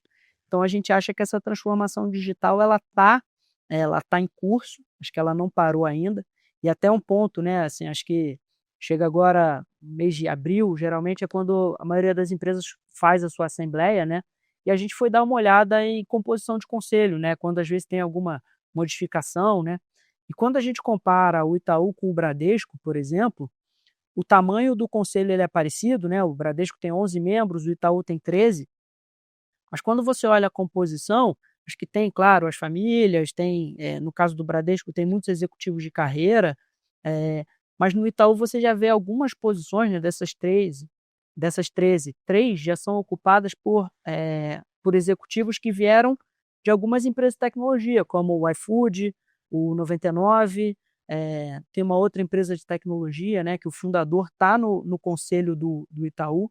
Então a gente acha que assim, você ter pessoas com essas habilidades no órgão estratégico, né, da companhia, coloca a companhia na direção de cada vez evoluir mais, né? E assim, no fim do dia, acho que essa competição ela vai continuar existindo e lá na frente os melhores vão sobreviver, né? Independente se ele é uma fintech, se ele é um banco incumbente, os melhores vão sobreviver e a gente acha que o Itaú está nessa direção de continuar investindo nessa transformação para ser o banco mais eficiente, reduzir o custo de servir e consequentemente, manter o nível de rentabilidade expressivo que ele tem. Esse ponto é super interessante, porque quando eu fui agora para Berkshire, eu tive uma surpresa curiosa, né? A gente conversou com várias pessoas lá, e a gente teve a oportunidade de conversar com uma turma que teve interação com as empresas investidas de capital fechado da Berkshire. E eles falaram um negócio interessante, né? Eles contaram pra gente que para mim, foi razoavelmente chocante. O Buffett, ou o time dele, não interage com o management da companhia no seguinte sentido de ser ativista, dar uma dica, falar vai pra cá, não pra cá, né? E aí eu achei isso curioso, porque a imagem que você tem de fora putz, deve ser uma excelente ideia você ter o Buffett como sócio, né? É alguém que entende muito de negócio, deu todos os balanços de A a Z do S&P, como ele fala, né? E, na verdade, ele faz zero de ativismo, né? Ele faz um bom dever de casa de saber que ele está se tornando sócio de pessoas melhores do que ele para tocar esse negócio. Ele acredita nesse potencial qualitativo ao longo do tempo e ele vai colhendo os frutos porque isso vai se refletir em números, né? Então, até um próprio evento ele apontou para o Tim Cook e falou que ele tinha dado muito mais dinheiro para Berkshire do que ele mesmo, né? Que é justamente isso, entregar esse resultado e os números serem reflexo das pessoas. E aí, até puxando esse gancho que você fez, essa comparação entre os dois players para ver a opinião do Gonzaga sobre isso, né? Tem essa discussão, né? Porque de um lado você tem talvez o Bradesco com um conselho dando quase que uma cara do tipo cabeça mais de bancão mesmo, uma coisa mais conservadora, mais raiz, né? Uma coisa. E para quem conhece o Bradesco sabe que ele tem esse estigma no mercado, né? Sei lá, a galera fala, foi o último a abolir a gravata, coisa do tipo, né? Enquanto isso, você tem essa outra visão de conselho do Itaú, meio que se preparando justamente pelo grande incômodo, que eu lembro que a última vez que a gente fez um sector pickers de financials, de bancos, né, de setor financeiro, o grande tema era isso, assim, o Itaú vai acabar, né, as fintechs vão machucar demais o Itaú, e olhando agora, né, se vê o case de Nubank, por exemplo, tem vários cases aí impressionantes, né, a parte de investimento, a própria XP, né, tem vários cases interessantes. Como é que você enxerga esse movimento? Assim, você acha que é importante o banco se adaptar nesse sentido? Você gosta dessa visão? Ou você prefere ver, sei lá, igual um JP Morgan que saiu de Jamie Dimon lá falando que fazer home office não funciona, que você não aprende nada do porão? Como é que é esse paralelo para você, Gonzaga? Acho importante se adaptar com certeza. Acho inclusive o Bradesco, na gestão do Noronha, está dando sinais mais no sentido que quer se mexer. Foi muito emblemático, ele contratou, agora me foge o nome do executivo, mas ex-Mercado Livre, o responsável pelo Mercado Pago, para realmente ser o responsável pelo novo app que ele vai consolidar para a vida financeira de baixa renda e está desenvolvendo. Até uma pergunta, quantos apps o Bradesco vai ter? Porque tem o Digio ali, tem o Next, agora tem mais um cujo nome me fugiu. Isso tudo para dizer que assim... A carteira o Bits também. Então, está sendo consolidado num só e estão vendo essa visão que precisa mudar. E nessa gestão do Noronha, acho que está investindo muito mais ali. Mas sim, acho que o ponto de partida ainda é muito diferente. O Itaú acho que avançou mais, porque esteve preocupado com isso mais cedo. Isso é muito curioso, né? Porque houve uma janela ali, ainda mais no começo da pandemia, em que Bradesco, outros bancos, acho que reformaram o Itaú, que pareciam ter ficado para trás. O Itaú tomou menos risco de crédito e ainda estava num momento de muitos gastos para essa transformação em curso e pareceu apresentar resultados relativamente piores. E no longo prazo isso se pagou. Agora, tem uma curiosidade histórica para comentar. Eu faço autocrítica como analista, eu acho que eu também exagerei do quanto que as fintechs lá atrás iam abocanhar de mercado em relação a hoje, né? Em relação ao quanto que eu estava disposto a pagar em múltiplos naquela época. Só que tem uma questão que é sutil, que isso era um pouco reflexivo, porque se o mercado continuasse por mais tempo pagando aqueles múltiplos por fintechs como estava pagando, era um orçamento quase infinito para elas realmente atacarem os incumbentes. Então, agora exposed, né, é mais fácil dizer que é insustentável, realmente, olhando para trás, eram muitos excessos, mas se aquilo persiste por mais tempo, você tinha um orçamento para muito investimento pelas fintechs e talvez a história fosse ainda pior hoje. Você teve, aí foi duplo, duas coisas aconteceram, muitas coisas ao mesmo tempo, né? Então, as fintechs tiveram uma queda muito grande de valor, então o equity delas para elas captarem ficou mais caro, né? Vender ações, captar com ações, e o custo de dívida também aumentou muito. E em alguns casos também, não só ficou mais caro para elas competirem, mas também aumentou a vantagem competitiva dos bancos incumbentes. Então foi uma combinação que melhorou bastante. Assim, eu faço a minha autocrítica das análises que eu fiz talvez um tempo atrás, mas acho que tem uma sutileza ali que a nossa realidade poderia ter sido outra, poderia ter sido outro caminho naquela árvore de decisões. Isso é extremamente interessante, porque daí então você está me dizendo que basicamente o cenário macro, de alguma forma, está transmitindo alguma coisa para o micro, né? Porque se você tem uma política monetária que permite, de repente, uma taxa de juros mais normal para padrões emergentes, né? Eu gosto de citar Colômbia, Chile, México, que vão ficar ali com uma taxa média histórica, quando está baixa, né? Quando está em padrões ok, digamos assim, entre 4% e 5%, o Brasil, enquanto está em momentos altos 9%, o Brasil tem uma taxa de 13% que vai para 15%. Isso porque a gente gasta muito, né, pisa no acelerador no fiscal e pisa no freio na política monetária. Então, se a gente consegue manter, e aí a nossa taxa baixou naquele período por reformas, e aí a gente foi para uma taxa mais normal de juros aqui no Brasil. Não estou falando da de 2% da pandemia, porque foi uma reação a um efeito pandêmico, mas se a gente de repente enxerga um cenário, obviamente não fazendo exercício de futurologia aqui, né? Mas se a gente enxerga um cenário que a taxa de juros consegue ir para um patamar mais comum entre os emergentes, e aí a gente tem o inverso desse cenário, ou seja, de repente a gente vê uma expansão de múltiplo de uma empresa dessa de crescimento, né? A growth stock. E o custo de capital caindo, isso pode fazer você mudar de ideia de novo? Depende da magnitude, sim. Acho que vai depender da magnitude desse movimento, de quão bem as empresas vão alocar capital, que vai estar mais barato. Acho parte do problema do porquê também as empresas, os entrantes não aproveitaram também, muitas alocaram mal capital naquele período. A gente vai depois conversar de alguns, mas sim, acho que. E aí, nisso, o meu modelo mental é uma fila em relação aos incumbentes do setor financeiro e quem pode ser o primeiro a cair. Acho que o senso comum hoje é o Itaú, é o último a cair.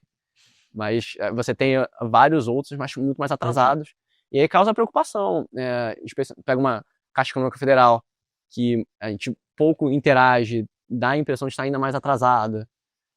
Você pega, assim, o próprio Santander tem seus problemas. Assim, eu acho que está indo muito bem, a gente até estava construtivo com ele, mas tem dificuldade, que ele não tem toda a rentabilidade do banco típico, né? A gestora de recursos já está com a holding, a adquirência está com a holding, então tem menos profit pools, né? Pools de lucro para acionar. E ao mesmo tempo você tem uma gestão consolidada lá na Espanha, né? Então deve ter alguma dificuldade de governança ali, de agilidade de tomar decisão.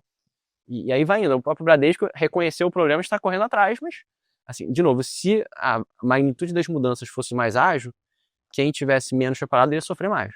Então, como o Itaú parece estar mais bem preparado, ele tende a ser o último da fila dos grandes incumbentes a sofrer. Vamos falar dessa ameaça, então? Aí você me ajuda? Porque acho que Neobanks tem um tema. Pode falar. Se puder, essa questão do Itaú ser o último a cair, né? Tem aquela piada, né, do cara que encontra o leão na savana lá, né? E ele começa a botar o tênis de corrida e fala, pô, mas você vai correr mais rápido do que o Leão? Fica, não, só preciso correr mais rápido que você. Então acho que o Itaú, ele botou o tênis de corrida dele lá e falou, cara, eu não sei quem é que essas fintechs vão derrubar, mas eu só preciso correr mais rápido que vocês, né? Então acho que É um pouco esse paralelo, né? Aí até trazendo, você me complementa, por favor, na história de Neobanks, eu acho que tem bastante assunto aqui para a gente falar, mas eu lembro de um episódio curioso, né? Que em 2019 eu escutei uma história sobre uma conversa com a CIO do SoftBank na época, né? Que foi uma das investidoras do Nu, né? E no último episódio a gente recebeu aqui o Marcelo Urbano da Algni, que recebeu o Davi, mais o CTO do Nubank lá um tempo atrás, que veio pedir 100 milhões de reais de empréstimo pro Urbano para uma carteira de crédito específica, e ele negou, achando que ia ser muito perigoso emprestar o dinheiro para eles, e deu muita risada. Tem esse corte aí nas nossas redes, que foi uma história bem legal. Mas o SoftBank sempre investiu em negócios que tinham como prerrogativa um crescimento muito alto a detrimento da geração de caixa ou geração de lucro, né, digamos assim. Então, durante bastante tempo, o Nubank se comportou dessa forma, né? Crescimento brutal versus um resultado ali no bottom line, lá na linha final, de lucro inexistente, negativo, né? Durante muito tempo. E a CEO do SoftBank dizia que ela gostava dessa tese porque ela acreditava que deveria investir para crescer, porque o mais difícil é adquirir cliente. E aí, quando você vence a batalha de adquirir os clientes, aí a monetização é uma batalha mais fácil, porque você tem dados, você tem informação, o cliente está com você, então você consegue ir se desenvolvendo para encaixar ali as ideias que fazem mais sentido. Eu vejo que e aí jogar até para vocês discutirem aqui comigo, eu vejo que para banking o Nu faz um trabalho espetacular, né? Acho que brilhante, sei lá, metade da população brasileira é correntista. É surreal esse número. Quando eu vejo, toda vez eu fico olhando assim, não é possível que tenha tanto cliente assim, né? É bem assustador. Um banco digital, né? Ou seja, super leve, mas ao mesmo tempo com desafios. Na parte de investimento nunca conseguiu, né, enfim, crescer tanto, se consolidar. Agora começou com uma investida de ampliar os negócios para outras geografias, que acho que também vira um debate, a galera fica com medo, porque daí começa a alocar capital, será que vai alocar mal? Ao mesmo tempo, se ele acerta em outra geografia parecida com o Brasil, como o México, que tem uma condição de taxa de juros similar, de repente ele consegue ser um provedor de banking competitivo, né, e arrumar uma diversificação geográfica de receita, né? Então acho que para começar a discussão aqui, eu queria trazer para o Nu, assim, como é que você enxerga o banco hoje, Gonzaga? Assim, é um ativo que te anima? Você gosta de Nubank? Hoje a gente não tem nenhuma posição, nem long nem short no Nubank. Acho que, assim, primeiro, a gente admira muito a trajetória deles. É realmente incrível, assim, o que eles conseguiram conquistar em tão pouco tempo. Você volta... Quando você olha relatos do Verisman, comentando da descrença que tinham com eles no início, assim, a gente viveu isso. Assim, é meio inacreditável você pensar que alguém ia ter o Nubank hoje é quase 20% do volume transacional de cartão de crédito é um cartão do Nubank. Acho que grosso modo é 16, 18, mais ou menos. E você pensar que acho que eu vi essa estatística, era tipo 2% em 2018. E só zero há 10 anos atrás, vai ser virtualmente isso. E, então, esse foi o primeiro produto, né? Mas é muito impressionante. E numa estratégia, tem um livro que a gente já leu, uma estratégia que a gente chama de counter positioning, né? Ele foi num nicho de clientes que era desassistido, e aí isso foi um cavalo de Troia, que a partir disso ele conseguiu crescer a base de cliente e monetizar de forma crescente. Então, primeiro cartão, agora já com crédito e tentando. Então, primeiro admirar, porque ele começou assim com realmente uma multiplicidade muito grande, com um cliente que era tudo para ser muito difícil para dar crédito, para ter sucesso, e já conseguiu ter um banco muito rentável. A gente vê os números consolidados no Nubank, mas no Banco Central você consegue ver o número do Brasil. A rentabilidade em relação ao patrimônio líquido é acima de 50%, é uma coisa muito impressionante. Os negócios mais rentáveis financeiros que a gente vê nessa escala no Brasil. Então, esse é um lado, então tem que tirar o chapéu para eles. Agora, pontualmente, vamos lá, você tem a gente inclusive já foi investidor de Nubank 2 anos atrás. Nos últimos trimestres, a gente foi ficando preocupado com duas coisas. Primeiro, os dados de qualidade de carteira e inadimplência deles foram piorando, até que no último trimestre foram um pouco melhores, mas causou uma preocupação. E aí, nos últimos trimestres especificamente, por uma questão de mix de vendas de produtos, a receita, vamos lá, a receita dele média em relação à carteira de cartão de crédito e de carteira de crédito, ela foi diminuindo. E com isso, assim, quando ela está, como analista, né? Quando uma coisa é estável e crescente, você se sente mais confortável com a ancoragem de que é daqui para cima. Quando começa a cair, você se pergunta onde é o chão, onde é o piso. E em alguns casos consegue fazer algumas contas, separar e ver onde é por composição, e nem todos os casos é possível. No caso específico de carteira na carteira de crédito do Nubank, foi possível fazer esse exercício. Você tirava os clientes mais arriscados que em teoria descontinuaram, pagavam taxas maiores, e você conseguia ver o efeito que isso tinha combinado com o efeito de eles oferecendo crédito com garantia que também tem taxa menor ainda. E você via que estava fazendo sentido nos últimos trimestres. No cartão não. No cartão a gente não conseguiu lá na Mantaro chegar a uma grande conclusão, então a gente ficou um pouco sem chão. Isso é a nossa visão antes do primeiro TRI. O primeiro TRI agora de 25 já mostrou alguma acomodação nisso. Então acho que já dá para exercitar talvez algum, não otimismo, mas menos ceticismo. Esse é o ponto que a gente está hoje. Aí agora, o que eu não fechei minha cabeça, e a discussão que a gente tem lá ainda, na Mantaro, tudo bem, mas será que a qualidade de carteira vai continuar melhorando nesse ambiente macro que agora parece que finalmente o aperto monetário pode ser que comece a pegar na economia e na inadimplência? Já tem alguns indicadores iniciais disso, com os resultados mensais do Banco Central, ainda mais baixa renda, esse é um ponto. Mas aí, assim, contraditório com esse, o Nubank, inclusive na última teleconferência, falou de forma muito objetiva que ele está confortável de voltar a crescer a originação de crédito, acelerar o crescimento. E aí nisso, assim, se você confiar que ele vai fazer algo bem feito, ele está sendo contracíclico, pode ser muito rentável para ele. Mas se ele estiver fazendo isso no momento equivocado, ele pode, na verdade, primeiro mostrar resultados muito bons, porque quando você cresce de forma muito acelerada, o efeito disso é que, como é que você mede inadimplência, né? Você mede saldo em atraso em relação à carteira de crédito como um todo. O seu saldo em atraso em relação à sua originação de 90 dias, N dias atrás. A carteira tem muita coisa nova. Então, quando você cresce muito rápido a carteira, o indicador de inadimplência em relação à carteira fica diluído. E você só vê esse efeito lá na frente quando você parar de crescer ou desacelerar o crescimento. Então, o Nubank vai acelerar. Então, mesmo que eu estivesse cético, eu demoraria a ver um efeito disso no número do Nubank. E dá para imaginar que se ele acelerar mesmo, o efeito que pode ter disso, de novo, no yield, na taxa que ele consegue obter em relação à carteira, vai ser até bastante bom no resultado. E como a estrutura de custos tem muito custo fixo, acho que dá para imaginar que os próximos trimestres podem até ser bons no Nubank. Não sei, a discussão que a gente está tendo se isso é sustentável ou não é. Então esse é o ponto. Então, de novo, essa dúvida de é um momento certo eles aumentar a originação, independente disso vai ser bom no curto prazo, mas se for ruim no longo prazo, isso juntar com uma qualidade de carteira que vinha piorando, não foi o caso do primeiro TRI, tá? Mas o que acontece no longo prazo depois que esse efeito, esse esteroide, depois que o efeito esteroide passar. Eu tenho uma outra dúvida. A gente fala muito com a turma da Asset lá do Nu, né? Inclusive são grandes parceiros, um abraço para o Andrés. E um ponto que eu achei interessante, a gente estava batendo um papo, né? Eles estavam comentando sobre como o Vélez ficou mais presente no negócio. Achei interessante isso, né? E a gente sabe que o Nu passou por algumas mudanças de management, né? Então a gestão mudou bastante e houve um período onde ele ficou um pouco mais distante, né? E normalmente o investidor de ações, aquele com a visão mais de longo prazo, ele dá valor para ter a figura do fundador presente lá no negócio, né? Você acha que isso teve algum impacto, Gonzaga? A gente vê com bons olhos a aproximação do Vélez. Casos lá que a gente já acompanhou de quando o fundador volta é muito bom. Um caso muito emblemático lá de fora foi o Starbucks, que o Howard Schultz voltou 2 vezes e salvou a empresa. Então, assim, fecha parênteses, mas tem mais de um caso desse, então é positivo. Mas assim, vamos lá, até para explicar um pouco a forma como a gente gosta de pensar na Mantaro tese de investimento e um modelo mental que a gente usa, hipóteses concorrentes. Então, uma hipótese é que o Vélez voltou porque ele estava satisfeito com o desempenho e agora vai melhorar, vai ter o olho do dono, a presença dele, e isso é bom.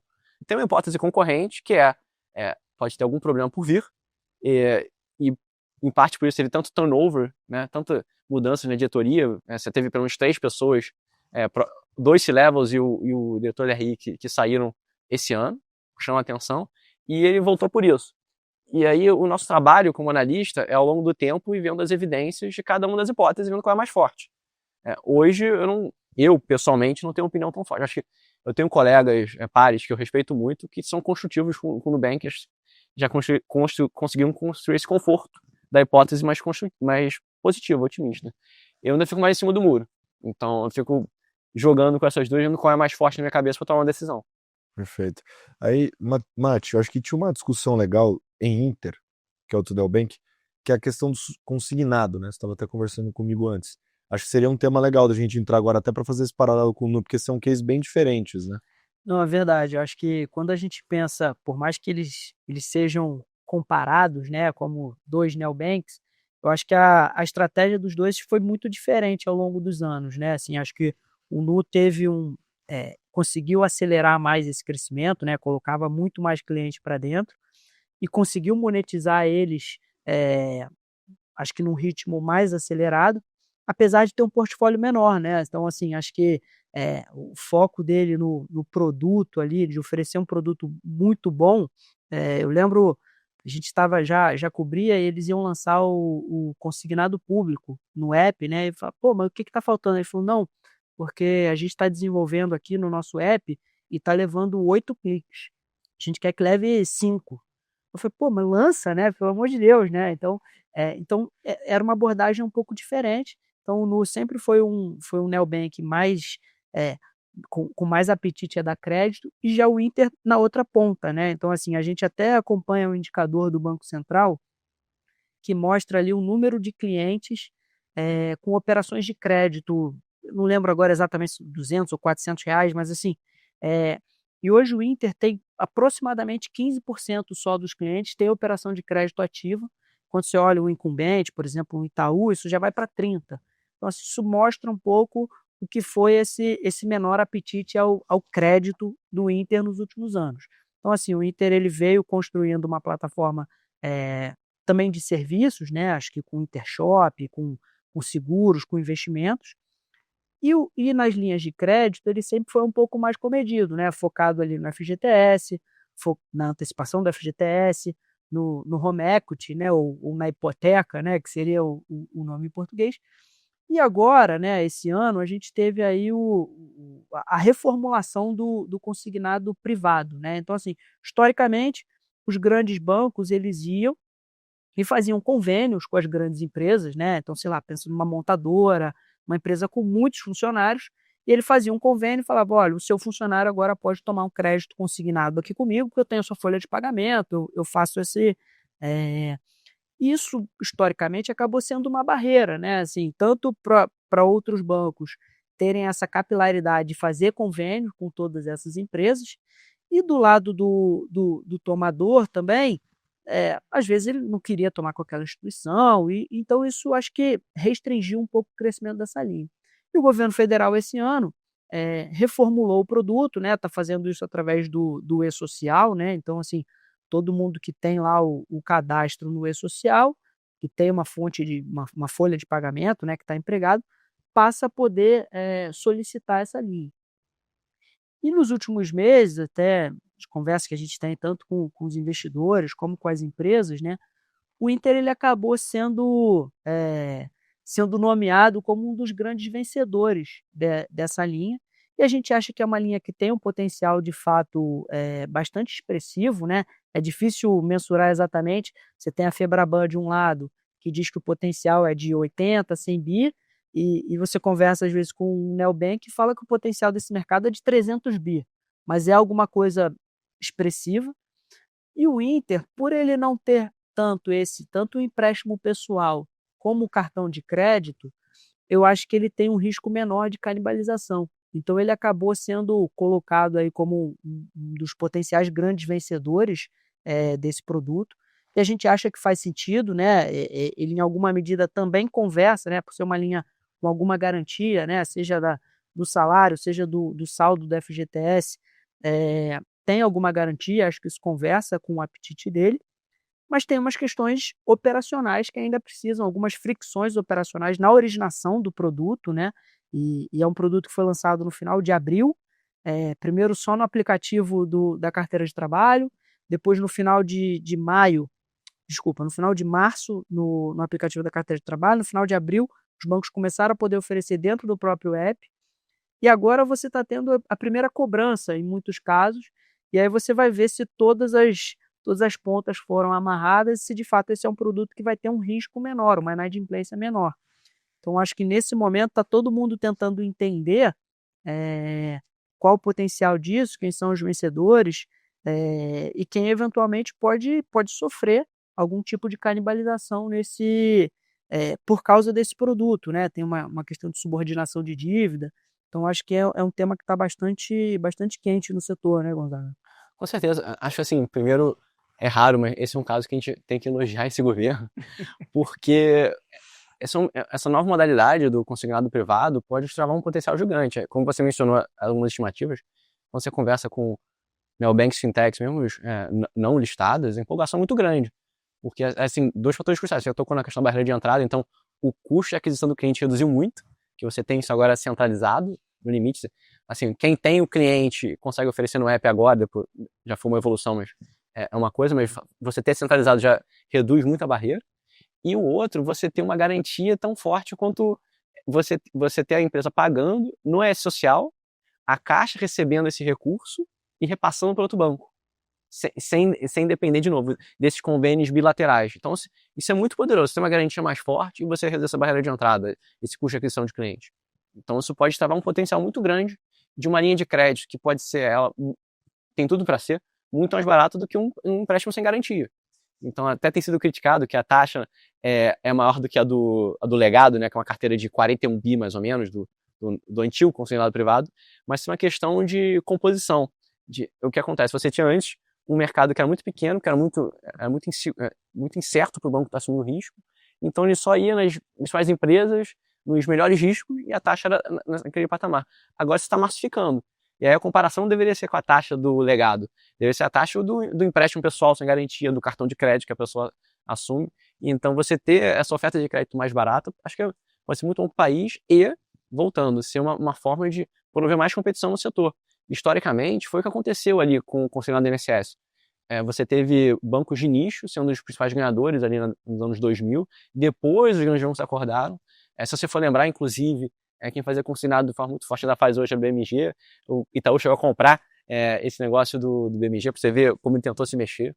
E agora, nem acho que os bancos vão dormir no ponto novamente. Mas a gente vê um mercado de muita gente em ebulição por isso. Dos entrantes vendo isso como uma forma de ser um cavalo de Troia, de adquirir mais clientes, monetizar mais e com isso ter mais sucesso. Isso sem dizer que não podemos ter alguns problemas no começo. Então essa questão das garantias é importante, porque na teoria, quando você oferece esse novo consignado privado, o banco deveria só oferecer para alguém que não tem algum crédito em aberto. Isso é o que está na lei, né? Ou na portaria, agora não lembro exatamente o termo jurídico. Só que, na prática, não houve esse controle no começo. E isso causou muita frustração, porque havia casos de bancos incumbentes que já tinham algum tipo de crédito em aberto e que ficaram com medo, então, de perder ficar atrás na garantia, porque alguém que fechou um consignado privado... Vou dar um exemplo, né? Então, eu sou Itaú, eu já tinha tinha dado um crédito pro Matheus sem garantia. Agora você, Colasso, chega e oferece um consignado privado para ele, sem que ele use esse recurso para me pagar. Você tem uma garantia em cima do seu empréstimo e eu fiquei a ver navios, literalmente. Na teoria, era para ter feito exatamente essa antecipação de pagamento com um novo recurso, com uma taxa menor. Mas isso não foi controlado. Então, até uma discussão setorial, que muitos bancos estão reclamando disso, são algumas coisas para acertar. Até no começo, você tem problema de sistema, que a Dataprev, que é a estatal responsável pelo sistema disso, calculou errado as margens consignadas. Então, assim, sempre tem uns detalhes para ajustar, mas ao longo do tempo, depois que tiver os primeiros pagamentos e que os bancos, como um todo, ganharem conforto, porque por enquanto você tem Caixa Banco do Brasil muito forte na legislação e vários fintechs em geral. Você tem PicPay, Meu Tudo, alguns que me vêm à cabeça. E um pouco menor o Itaú. Mas quando tiver conforto de que, o pagamento funciona de forma adequada, a garantia funciona, acho que os bancos vão vir com força e isso pode ser realmente muito bom para o país e, em particular, para algumas empresas. Aí, no caso, você tocou bem, Matheus. A assimetria, assim, a probabilidade do que é bom do que é ruim para o Inter em relação ao Nubank é bem diferente. Porque o Inter é pequeno, nos créditos sem garantia, como é que o Nubank ganha dinheiro? Voltando, né? É cartão de crédito e empréstimo sem colateral de forma geral. Esse pode ser canibalizado pelo consignado privado. O Inter não, ele é pequeno nisso, é mais diversificado em custo de receita, e ele tem uma base de cliente que ele tenta cada vez mais ter mais principalidade e monetizar melhor. O Nubank já está mais avançado nisso. Então, o Inter, nessa comparação, tem mais a ganhar relativamente no curto prazo que o Nubank. O Nubank talvez precise abdicar de uma linha de crédito de maior taxa, que é um empréstimo, de novo, sem garantia. Então, isso prejudique no curto prazo a rentabilidade dele. Mas no longo também vai ser bom. Por quê? Isso pouco se fala do Nubank. Ele tem essa rentabilidade, vamos lá, eu já falei, né, mais de 50% de ROI no Brasil, 25, 30% no consolidado. Parte do motivo é porque México e Colômbia são deficitários. Outro motivo é que tem excesso de capital numa holding do Nubank. À medida que ele tem uso para esse capital, esse é um vetor de melhora de lucro, de criação de lucro do Nubank ao longo do tempo. Então, se ele puder alocar esses recursos no consignado privado, também vai ser um para ele no longo prazo. Mas no curto, é muito mais flagrante no Inter, que não tem o que perder e ainda está nesse processo justamente de monetizar mais, conquistar os clientes que ele já tem, conquistar mais principalidade. E até se eu puder pegar um gancho, acho que a principalidade acho que está muito em voga, né? Só que acho que se a gente for somar o que todo mundo considera de principalidade, vai dar muito mais do que a população, né? Acho que até se você me perguntar qual é a sua conta principal, eu não sei te responder, né? Mas eu costumo definir principalidade como assim, na hora que acaba o dinheiro, quem é que você não deixa de pagar, né? Então, assim, eu acho que todos os bancos estão nessa batalha, né, da principalidade. Eu acho que você ter mais produtos para oferecer, no caso do Nubank, contribui para essa principalidade.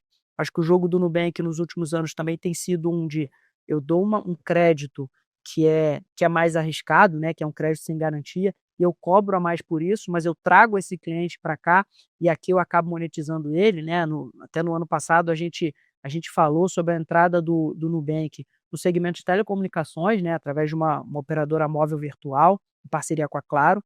Então, assim, eles estão construindo um portfólio, porque a tese de investimento dos neobanks é uma tese de alavancagem operacional, né? Então, assim, quando a gente olha para um banco, a gente está olhando ali custo de servir, custo de funding e o custo do risco, né, que é a inadimplência. Então, assim, o Nubank, ele topa correr um custo do risco um pouco maior, o custo de funding, ele veio evoluindo, né, oferecendo lá as caixinhas e melhorando, e no custo de servir ele tem um diferencial, né, ele não tem agência, o custo de servir deles é uma fração do que é de um banco incumbente.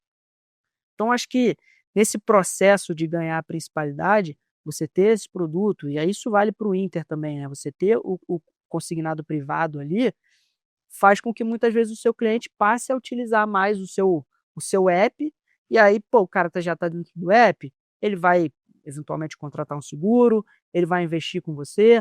Então, assim, você vai trazer essa principalidade que acho que hoje tem sido o grande desafio, né? E o grande foco de todo o setor financeiro. Você tá organizado para falar, então você ensaiou, cara? Que beleza, tá louco, cheio de detalhe. Eu vou mudar um pouquinho aqui o assunto. Nós vamos falar dela, a monopolista do setor, a B3. É um tema extremamente interessante ser falado, porque tem algumas questões aqui interessantes, né? Primeiro que eu já sei que vocês gostam. Acho que essa é uma das coisas que é interessante. Somos das poucos. A segunda questão é os volumes da B3 estão pressionados por questões de juros, que a gente tinha até falando um pouco antes do programa, né? Com juros altos, é natural que os volumes dentro da Bolsa Brasileira diminuam, né? Porém, por outro lado, a B3 fez um movimento, de certa forma, de tentar se atualizar e trazer produtos novos. Eu posso citar aqui alguns, mas vou centralizar talvez em algo mais diferentão, que sempre quando você vai para esse lado mostra que você é alguém atual, né? Que é futuro de cripto, né? Falou de cripto, você é mais atual. Mas, pela primeira vez, a gente começa a ver um movimento no Brasil super interessante de aparecer alguma coisa que talvez vai se posicionar como concorrência, né? Então, dá para citar aqui Flow, CSD, A5X, né? Inclusive do meu chefe lá, o Carel, um abraço pro Carel. Turma saindo para competir contra a B3. E um outro ponto interessante do case é um histórico de aquisições que dá até para contestar de certa forma, né? Que não foi talvez tão bem sucedido quanto a gente olhava no passado. E aí, bom, você falou, um dos poucos otimistas, né? O que explica isso? O centro operacional da empresa para você ainda segue robusto? Acho que, primeiro, eu fico muito surpreso de tantos analistas locais terem uma visão tão negativa com a B3, porque bem, o que é o melhor negócio que qualquer um pode investir? É um negócio que cresce e tem altas taxas de retorno. A questão de crescimento acho que é o grande pushback hoje de B3, mas que a gente está vivendo esse marasmo aqui de mercado. Aí a gente volta na questão de crescimento. Retorno. Você pega o retorno da B3, né? Rentabilidade em relação ao patrimônio líquido tangível, não é nem para calcular, porque todo o patrimônio dela é ágil. Por quê? O que quer dizer com isso? Toda a gestão de caixa ela distribui, ela não precisa reter nada para gerir o negócio. Tão bom é o negócio, tão poderoso tão rentável é. E mesmo assim, eu vejo muitas vezes as pessoas com descrevendo a B3 como se fosse um negócio horroroso. É uma estatal, é lenta, é acomodada. E a natureza do negócio é um que você pega o ciclo longo de 2000 e dos últimos 10 anos, o quanto cresceu a receita, o lucro foi fabuloso, está estagnado desde o pico de 21, mas assim que você teve um decaimento muito grande da receita de ações, e no meio do caminho ela gerou muito caixa, ela recomprou a ação, pagou muito dividendo, e inclusive esse é o outro, assim, concepção equivocada para mim. A B3 aloca mal capital, vamos lá, qual foram as maiores alocações de capital da B3? Recompra. E ela é contracíclica nisso. Então, quando a preço da ação está muito baixo, ela acelera a recompra. Isso é bem feito. M&A, quais foram os maiores? Bem, o da CETIP na época, não dá para dizer que foi barato. Agora, olhando o quão dominante ela ficou, é difícil criticar que não compensou por isso e pela diversificação de negócios que eu trouxe para a B3 hoje, que é um negócio muito mais resiliente, que as pessoas até apreciam. Acho que é uma associação muito grande de B3 com volume negociado de ações, e ela é inclusive mais do que isso. Então os maiores M&As inclusive foram bons. Os menores foram ruins. Nesse mesmo período que eu falei, eu faço minha autocrítica de análises em relação a fintechs, foi um período que ela comprou de forma cara 2 fintechs, e inclusive acho que já tem declarações públicas do CEO da B3 dizendo que ele se arrepende do preço que pagou. Então, pelo menos tem a nossa autocrítica. Então tem esse ponto. Então a alocação de capital da B3 ser ruim, eu acho que é um certo exagero. Uhum. Agora, na parte de cultura, execução, agilidade, inovação, acho que aí, assim, a gente é acionista, mas também tem que ser crítico nisso. Acho que poderia melhorar, mas acho que já melhorou muito. Eu posso falar até como cliente. Assim, hoje em dia, tem uma central para atender as assets. Há poucos anos atrás não existia. Você queria tirar uma dúvida com o B3, não tinha a quem acionar direito. Você tem pesquisa de NPS. Às vezes eu acho engraçado eles perguntarem se eu recomendaria o serviço da B3 para alguém, porque não tem alternativa. Mas eles querem saber o que a gente acha, pelo menos. Isso é muito diferente do que era no passado. E essa é a preocupação para várias áreas de negócio. Dá para sentir que isso permeia a empresa. Então, assim, não tão ágil quanto poderia ser, mas já melhor do que já foi. Eu acho que tem muito do trabalho do Gilson ali, que é o CEO que sucedeu o Edemir Pinto, que veio da CETIP e que trouxe isso. E acho que tem um gancho que você tem algumas evidências de sim, coisas que a B3 fez que foram positivas para crescimento e para rentabilidade. O mais recente são os futuros de cripto. O de Bitcoin foi um sucesso estrondoso ano passado, ela já lançou o de Ether e o de Solana, já lançou opções em cima de Bitcoin. Você tem, no próprio DTV da Bolsa, que é tão criticado, ele estaria ainda pior, Bolsa digo de ações, né? De ações. Ele seria ainda pior se a B3 não tivesse lançado tantos ETFs por iniciativa própria. Os fundos imobiliários, acho que aí também ela tem os parceiros que atuam nisso, mas os ETFs têm muito mérito, os BDRs, inclusive. A B3 fomentou muito esse mercado com market makers, então isso é positivo. E aí você olha para outros negócios, assim, a parte de dados. Acho que esse pode ser a grande alavanca de crescimento independente de volumes para a B3. Isso cresceu mais lentamente, mas cresceu alguma coisa organicamente. O M&A agora é sunk cost, e agora vai estar numa fase que, depois de arrumar a casa, essas empresas compradas, que é a Neo e Neurotech, acelerem o crescimento. Então você tem um futuro que de novo, o grande pushback de B3 nos últimos anos foi crescimento, e não tem o que dizer. Você teve a receita de ações definhando e o resto até crescendo, mas não tem o que dizer. O consolidado não foi nada de muito auspicioso, ainda mais no lucro líquido. Para frente, você já tem agora um volume da bolsa que, ao que parece, tem mais para subir do que para cair. Acho que todos nós, inclusive, torcemos por isso. Tomara, né? E além disso, você tem negócios que os outros negócios vêm crescendo, derivativos têm crescido, de balcão nem se fala, com juros altos, o pessoal já é um carrego, isso é uma coisa diferente. Quando a B3 adquiriu a CETIP, a BVMF comprou a CETIP pelo B3, o negócio de balcão aí tem uma natureza diferente dos negócios de bolsa, de derivativos e de ações. A receita não é tão transacional, é uma receita de estoque. Então, a parcela relevante é uma receita que a B3 ofere mensalmente de custódia, do saldo que está ali. Isso cresce com a emissão de CDBs, LCIs, LCAs, debêntures, COIs e tudo mais. E mais, no caso dos que têm juros, dos juros. Então isso cresce juros, mais as emissões líquidas que acontecem ao longo do tempo. Então é um negócio com um carrego muito grande de crescimento, diferente da talvez volatilidade que a gente enxerga em outros negócios. No combinado, o que você tem um negócio que, tudo bem, não cresceu tanto nos últimos anos, mas cresceu alguma coisa de receita, as pessoas associam a volatilidade de resultado que não aconteceu no lucro, ficou mais ou menos estável nesse período, e aí isso talvez explique o porquê que eu falei que eu fico surpreso com meus pares locais serem tão críticos, porque você pega os estrangeiros, eles vêm com um cara B3 de outra forma. Eles, talvez acostumados a olhar outros negócios de bolsa lá fora, negócios de bolsa são tidos como um dos melhores negócios para se investir, negócio às vezes que se falam até resiliente. Aí vamos lá, o que acontece quando você tem uma grande volatilidade na bolsa? O volume cresce. São momentos até que a B3 historicamente caía muito, mas pro negócio, naquele momento, você tem aumento de receita. Então é contra-intuitivo, é quase que ela ganha como seguro ali.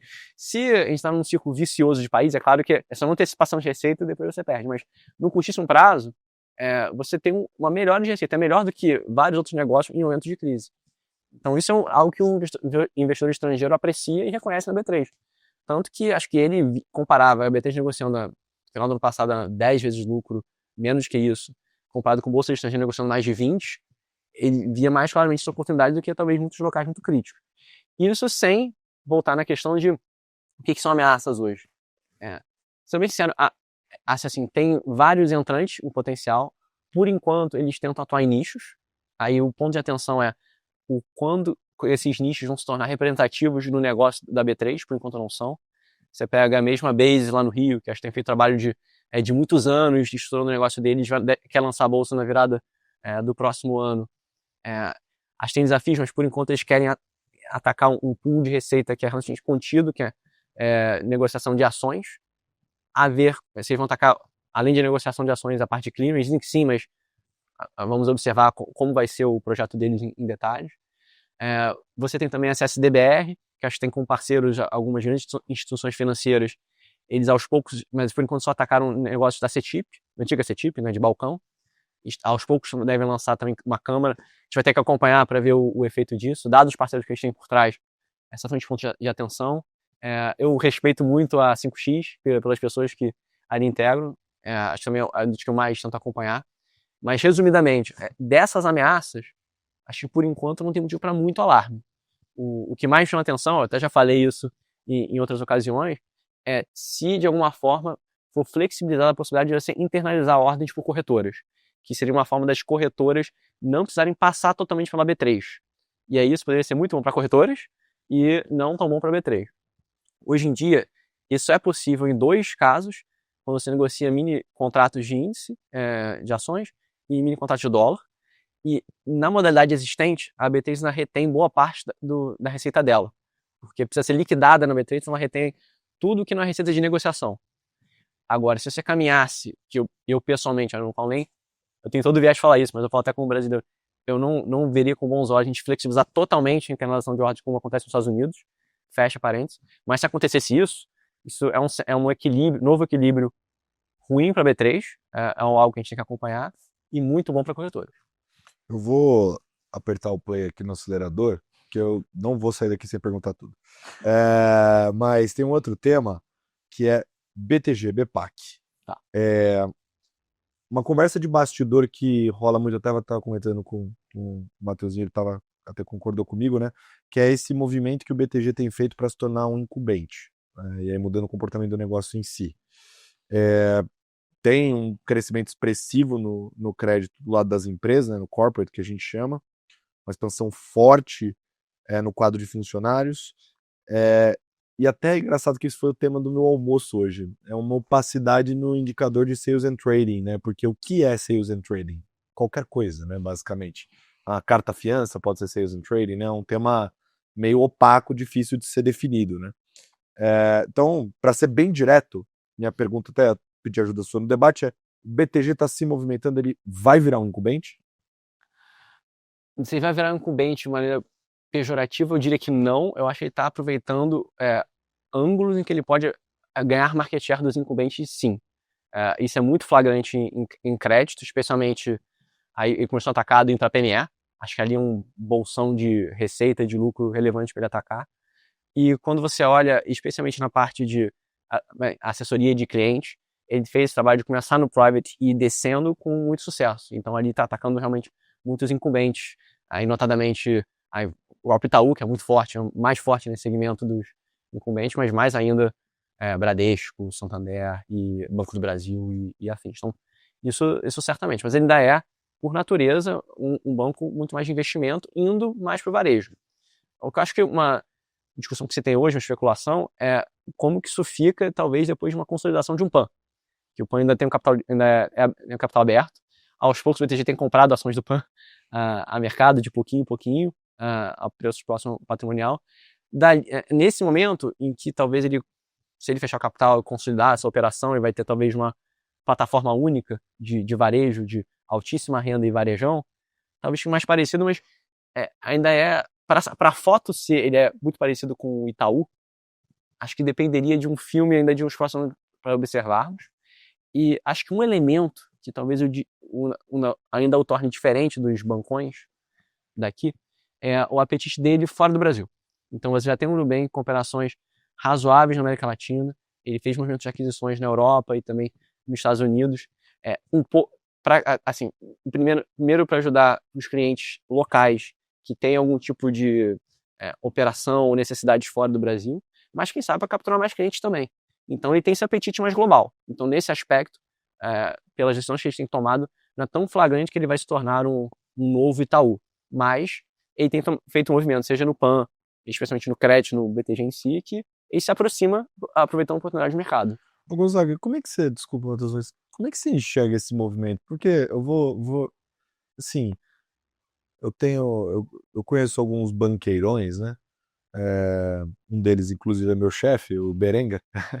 E num dos comitês eu achei interessante o comentário que ele fez qualitativo, né? Ele traz bastante conhecimento, assim, aquela coisa da experiência, né? Nos comentários que ele fez sobre um dos cases que a gente estava olhando lá de uma companhia, né? Ela estava expandindo para os Estados Unidos. Ele virou e falou, cara, eu já trabalhei lá e eu sei o quão difícil é aquele mercado, né? O quão difícil é você se destacar lá e conseguir se consolidar. Como é que você vê o movimento de um banco desse fazendo esse movimento? Porque, sei lá, acho que no Nubank eu entendo razoável, dá para enxergar o que ele está tentando fazer, mas e esse apetite específico do BTG? Acho que nesse caminho de primeiro sendo acessório à prestação de serviços de clientes daqui, acho que mitiga um pouco. Mitiga um pouco, assim. Até é compreensível se for deficitária a operação lá fora, porque assim, você está consolidando receita numa geografia, enquanto as outras são centro de custos. Na medida em que isso for a operação de uma outra geografia, então Estados Unidos ou fora do Brasil, for tentar ser independente por si só, angariar clientes locais, acho a preocupação bem legítima. Acho bem, muito difícil. O outro lado é que você pode, assim, dá para encarar como também, assim, dado o mercado endereçável de alguma dessas localidades, talvez seja bom você ter essa opcionalidade. Acho que o Inter tem um pouco essa cabeça, só para fazer uma comparação. Então ele tem internacionalizado, tentando o que ele chama comprar opções de compra, calls baratas em cada uma das geografias. A forma que ele fez isso na Argentina agora é ter um parceiro local que vai ter todos os custos, ele só vai oferecer a plataforma. Nos Estados Unidos ele está fazendo até de uma maneira mais intensiva. Mas acho que assim, eu não sou muito crítico em alguém tentar. Eu acho que eu sou muito crítico em pisar no acelerador antes de ver o tamanho do problema. Mas sim, acho que é um ponto para observar essa execução. E um ponto que eu não toquei, que eu acho bom também tocado do BTG, acho que na parte de transparência, os números, assim, a gente confia, a gente inclusive investe, mas a gente acha que poderia melhorar a transparência dos números, sim. Acho que tem elementos... Ponto que eu falei do Sales and Trading ou não mais? Também, acho que, vamos lá, quais seriam? Bem, menos mal, a receita de banco de investimentos, de assessoria, é difícil como analista traçar uma correlação perfeita entre volume de operações com receita. Há uma média móvel ao longo do tempo, mas sempre quando você faz alguma razão de receita por volume, é razoavelmente volátil. Então isso traz alguma insegurança. Em Sales and Trading, aí assim, é difícil definir. Eu acho que tem elementos mitigadores de preocupação ali. Quais são eles? Primeiro, uma parcela que transitaria a corretagem. Corretagem é uma receita que eles divulgam na nota explicativa. Então, não é alocada só ali, mas se você expurgar, você vê o que não é corretagem ao longo do tempo. Isso tem crescido, o que é aderente ao que eles explicam de mais transacionalidade, mais fluxo de clientes, trazer mais recorrente de receitas auferidas com eles, não só risco de mesa proprietária em si, risco de mercado. Então, esse é um lado. Outros mitigadores são o capital alocado, a exigência de capital associada a risco de mercado na proporção do capital total do banco diminuiu. A medida de Value at Risk, VaR, também é baixa. Dito isso, eu como analista gostaria de ter mais transparência nisso. Na parte de crédito mesmo, outro ponto, eles têm tido muito sucesso, acho que tem que aplaudir a parte de Special Situations, mas não sei exatamente o quanto que da receita de crédito dessa carteira de Special Situations ao longo do tempo. Então, esse é o tipo de coisa que a gente, como analista, tenta entender e não consegue plenamente. Se eu puder só contribuir, acho que tem essa questão, né? Acho que, como o Gonzaga falou, acho que Sales and Trading talvez seja o que o mercado mais se pergunta, né? O que tem ali, mas eu concordo com ele. Acho que alguns indicadores dão essa dimensão de que tem aumentado a transacionalidade, mas na própria área corporate, né? A gente não tem dados, por exemplo, de inadimplência, o NPL. Então, assim, acho que são coisas que seriam boas para quem está do lado de cá, tendo que fazer conta, para a gente fazer contas melhores. Sobre o aspecto, acho que do banco estar se tornando incumbente, né? A gente até escreveu um relatório há um tempo sobre isso, né? Que acho que nos últimos 10 anos o banco cresceu muito, colocou de pé outras linhas de negócio, mas veio a reboque esse aumento do número de funcionários, né? E acho que o banco sempre foi muito elogiado e muito reconhecido pelo modelo de partnership. Eu ia falar isso. Então, assim, acho que sempre foi um diferencial do banco, né? Todo mundo fala de como eles construíram ali um modelo bem azeitado. Só que uma coisa é quando você tem 2.000 funcionários e você está, de repente, a 1, 2 cargos de distância de alguém que é sócio. Quando você começa a ter 8.000 funcionários, operação fora, e eu concordo, acho que a operação fora dele é muito um acessório, né? Então, assim, ele compra um banco em Luxemburgo que vai dar uma mesa para ele, que permite o cliente do Wealth aqui no Brasil fazer operação lá, então acho que é muito complementar, mas aí você começa a ter mais níveis de funcionários, e aí começa a ficar muito distante, né, a sociedade, né, e aí como é que você motiva esse cara, né, como é que você mantém ele engajado para estar ali, 24/7, e acho que um último ponto que acho que o Gonzaga trouxe, da questão das receitas de banco de investimento, acho que é legal explicar, porque assim, não só é difícil você saber quantos deals vão acontecer em determinado trimestre, como o método de reconhecimento de receita, ele depende do closing. Então, às vezes, você anuncia um deal, mas aquilo depende de CAD, de aprovação regulatória no Banco Central, e você só vai reconhecer a receita daquilo quando tiver o closing. Então, assim, por isso que essa questão de você fazer médias móveis mais longas tende a atenuar, mas ainda assim é bem difícil, né? Então, mas acho que talvez esse seja o desafio do banco aí, pensando, sei lá, na próxima década, como que ele muito maior consegue ainda manter esse partnership como o grande vetor, né, do banco. E aí agora acho que para encaminhar para o último assunto, mas não menos importante, a gente teve recentemente a alteração no IOF, né? Foi uma agenda que foi imposta pelo governo, depois de severas críticas, ela recuou, e a gente teve uma alta relevante em câmbio, crédito pessoa jurídica, e alguns riscos em relação a tributações até específicas setoriais. mas eu acho que uma das coisas que ficou marcado na minha cabeça foi como o setor financeiro pode ser um alvo fácil para esse tipo de situação, né? E eventualmente machucar o setor em si, né? Aí a minha pergunta é, eu não vou te perguntar se você acha a política equivocada, porque eu acho que todo mundo no mercado expressou sua opinião já, né? Mas eu queria saber o seguinte, como é que você vê esse movimento nos bancos? Até puxando você também, Matheus, vocês ouviram alguma coisa específica para a IOF? Como é que vocês estão acompanhando essa evolução da história? Eu sei que tem muita coisa que ainda não está definida, o próprio texto que está aí não é tão claro em muitos sentidos, mas como é que vocês estão acompanhando essa evolução para dentro do setor financeiro? Como você bem colocou, acho que a foto que temos de hoje, né, sujeita a mudança. Acho que o primeiro da forma como foi divulgado, acho que já deve trazer impactos, assim, ruídos relevantes no indústria de algumas empresas.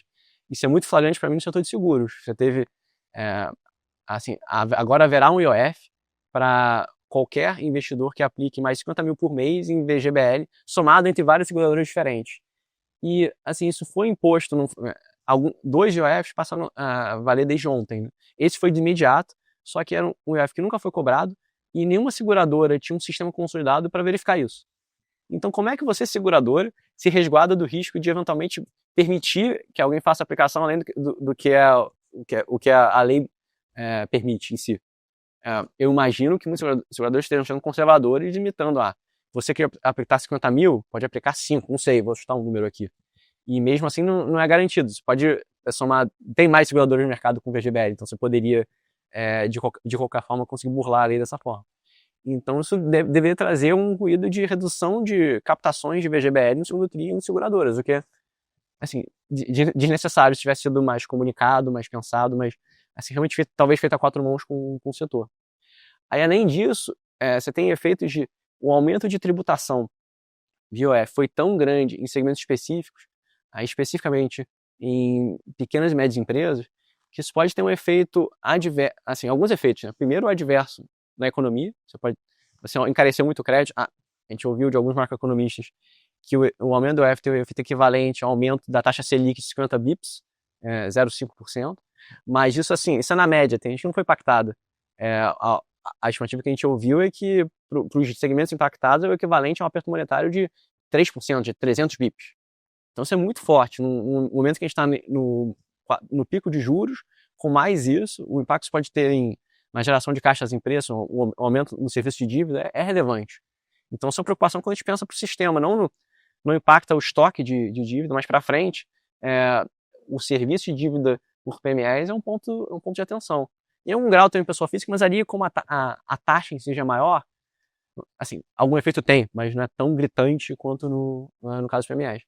E o outro que a gente está discutindo muito se foi deixado alguma coisa de fora, é o que parece, os FDICs não foram contemplados, se você pode ter isso como válvula de escape. Então você tem o encarecimento dos empréstimos bancários, mas fundos de direitos creditórios, fugindo disso, podem ser mais usados, pode ter uma expansão disso. Aí isso pode ter efeitos diversos. Quem já tem essa tecnologia pode ser mais ágil em aproveitar a oportunidade de mercado. Isso pode levar mais receitas de fundos de investimento na B3, que tem receita de balcão, né, de custódia ali, e por aí vai. Mas, de novo, muitos partes móveis que a gente gosta de falar, e ao que parece tem isso. Tem outro ângulo também no setor de adquirência, que como eles usam notadamente FDICs para aquisição de recebíveis de cartões de crédito, eles parecem ficar passados ao largo disso. Então, enquanto concorrentes foram prejudicados, eles por enquanto não foram. Então, no caso, Stone, PagSeguro, Cielo, Rede, GetNet. Só para falar alguns nomes. Tá. A gente não conseguiu falar de payments, né? Então, para vocês verem como o setor não é fácil de falar tudo em 2 horas. Mas só para a gente encerrar, então, eu queria que vocês falassem as preferências do setor e, no seu caso, as posições de fato hoje que a Mantaro carrega dentro do setor. Então, Matheus, quais são os top picks para vocês lá no setor? O que vocês mais gostam? Não, legal. Acho que nossa preferência segue sendo o Itaú. Acho que é o nome que a gente prefere na nossa cobertura. Entre os bancos incumbentes, a gente tem uma recomendação de compra para Santander também, que acho que nessa trajetória de melhora da rentabilidade. A gente recentemente rebaixou o Banco do Brasil, então a gente tem uma recomendação neutra para BB e Bradesco. Ainda nas compras, a gente tem Stone, PagSeguro, que a gente não conseguiu falar hoje. E a gente tem BR Partners também, que é uma empresa um pouco menor do segmento de mercado de capitais, acho que é um outro segmento que a gente tem. A gente tem B3 e BPAC com recomendação neutra, a gente tem compra para BR Partners. Neobanks a gente tá neutro nos dois por motivos diferentes, mas estamos com recomendação neutra nos dois. Perfeito. E lá, Gonzaga, então só para amarrar, porque enfim, você foi fazendo vários comentários ao longo dos cases, né? Mas hoje no pedaço ali do fundo da Mantaro que hoje está dedicado para o setor financeiro, como é que estão as posições de fato? Bem, mais relevante, setor financeiro, Itaú, BTG, B3, aí outras posições, tamanho um pouco menor, aí temos Stone, também temos Inter, BR Partners também é uma empresa que nós apreciamos, e numa posição de long short, a gente também na ponta comprada, a gente tem Porto Seguro, em seguros. Perfeito, perfeito. Só em seguros a gente tem recomendação de compra para Caixa Seguridade. Perfeito. Então, te amarrou aqui as preferências dos dois. Gonzaga, queria te agradecer. O modelo do Stock Pickers obriga muitas vezes os gestores a virem em cima da hora, né? Vou até usar o espaço aqui. Gente, é o nosso modelo, desculpa. A gente está tentando tornar, mas assim, para não perder pauta, precisa fazer isso às vezes. Mas, Gonzaga, obrigado por ter topado o convite louco de vir para cá fazer o programa com a gente. Queria também recomendar acompanhar o trabalho da Mantaro, que não é de agora, o nome é novo da casa, mas as pessoas que estão lá estão fazendo isso há muito tempo, até com o histórico importado dos fundos lá da Pacífico. Então, tem uma história curiosa, né? O que me faz estar aqui, Gonzaga, acho que você nem sabe disso, o Salomão, quando era meu chefe, ele fez um teste comigo para me contratar como analista. Foi literalmente porque quando o Mateuzinho, que era analista comigo na época, tinha falado que eu era a pessoa para a posição, eu olhei para a cara dele e falei, não sou eu. Não sou esse cara, não sei nem o que o analista faz. Falei, cara, como assim? O cara falou que você era bom e tal. Falei, faz um teste. E aí o meu teste foi num almoço da Pacífico, eu escrevi um texto chamado Pacífico, só no nome.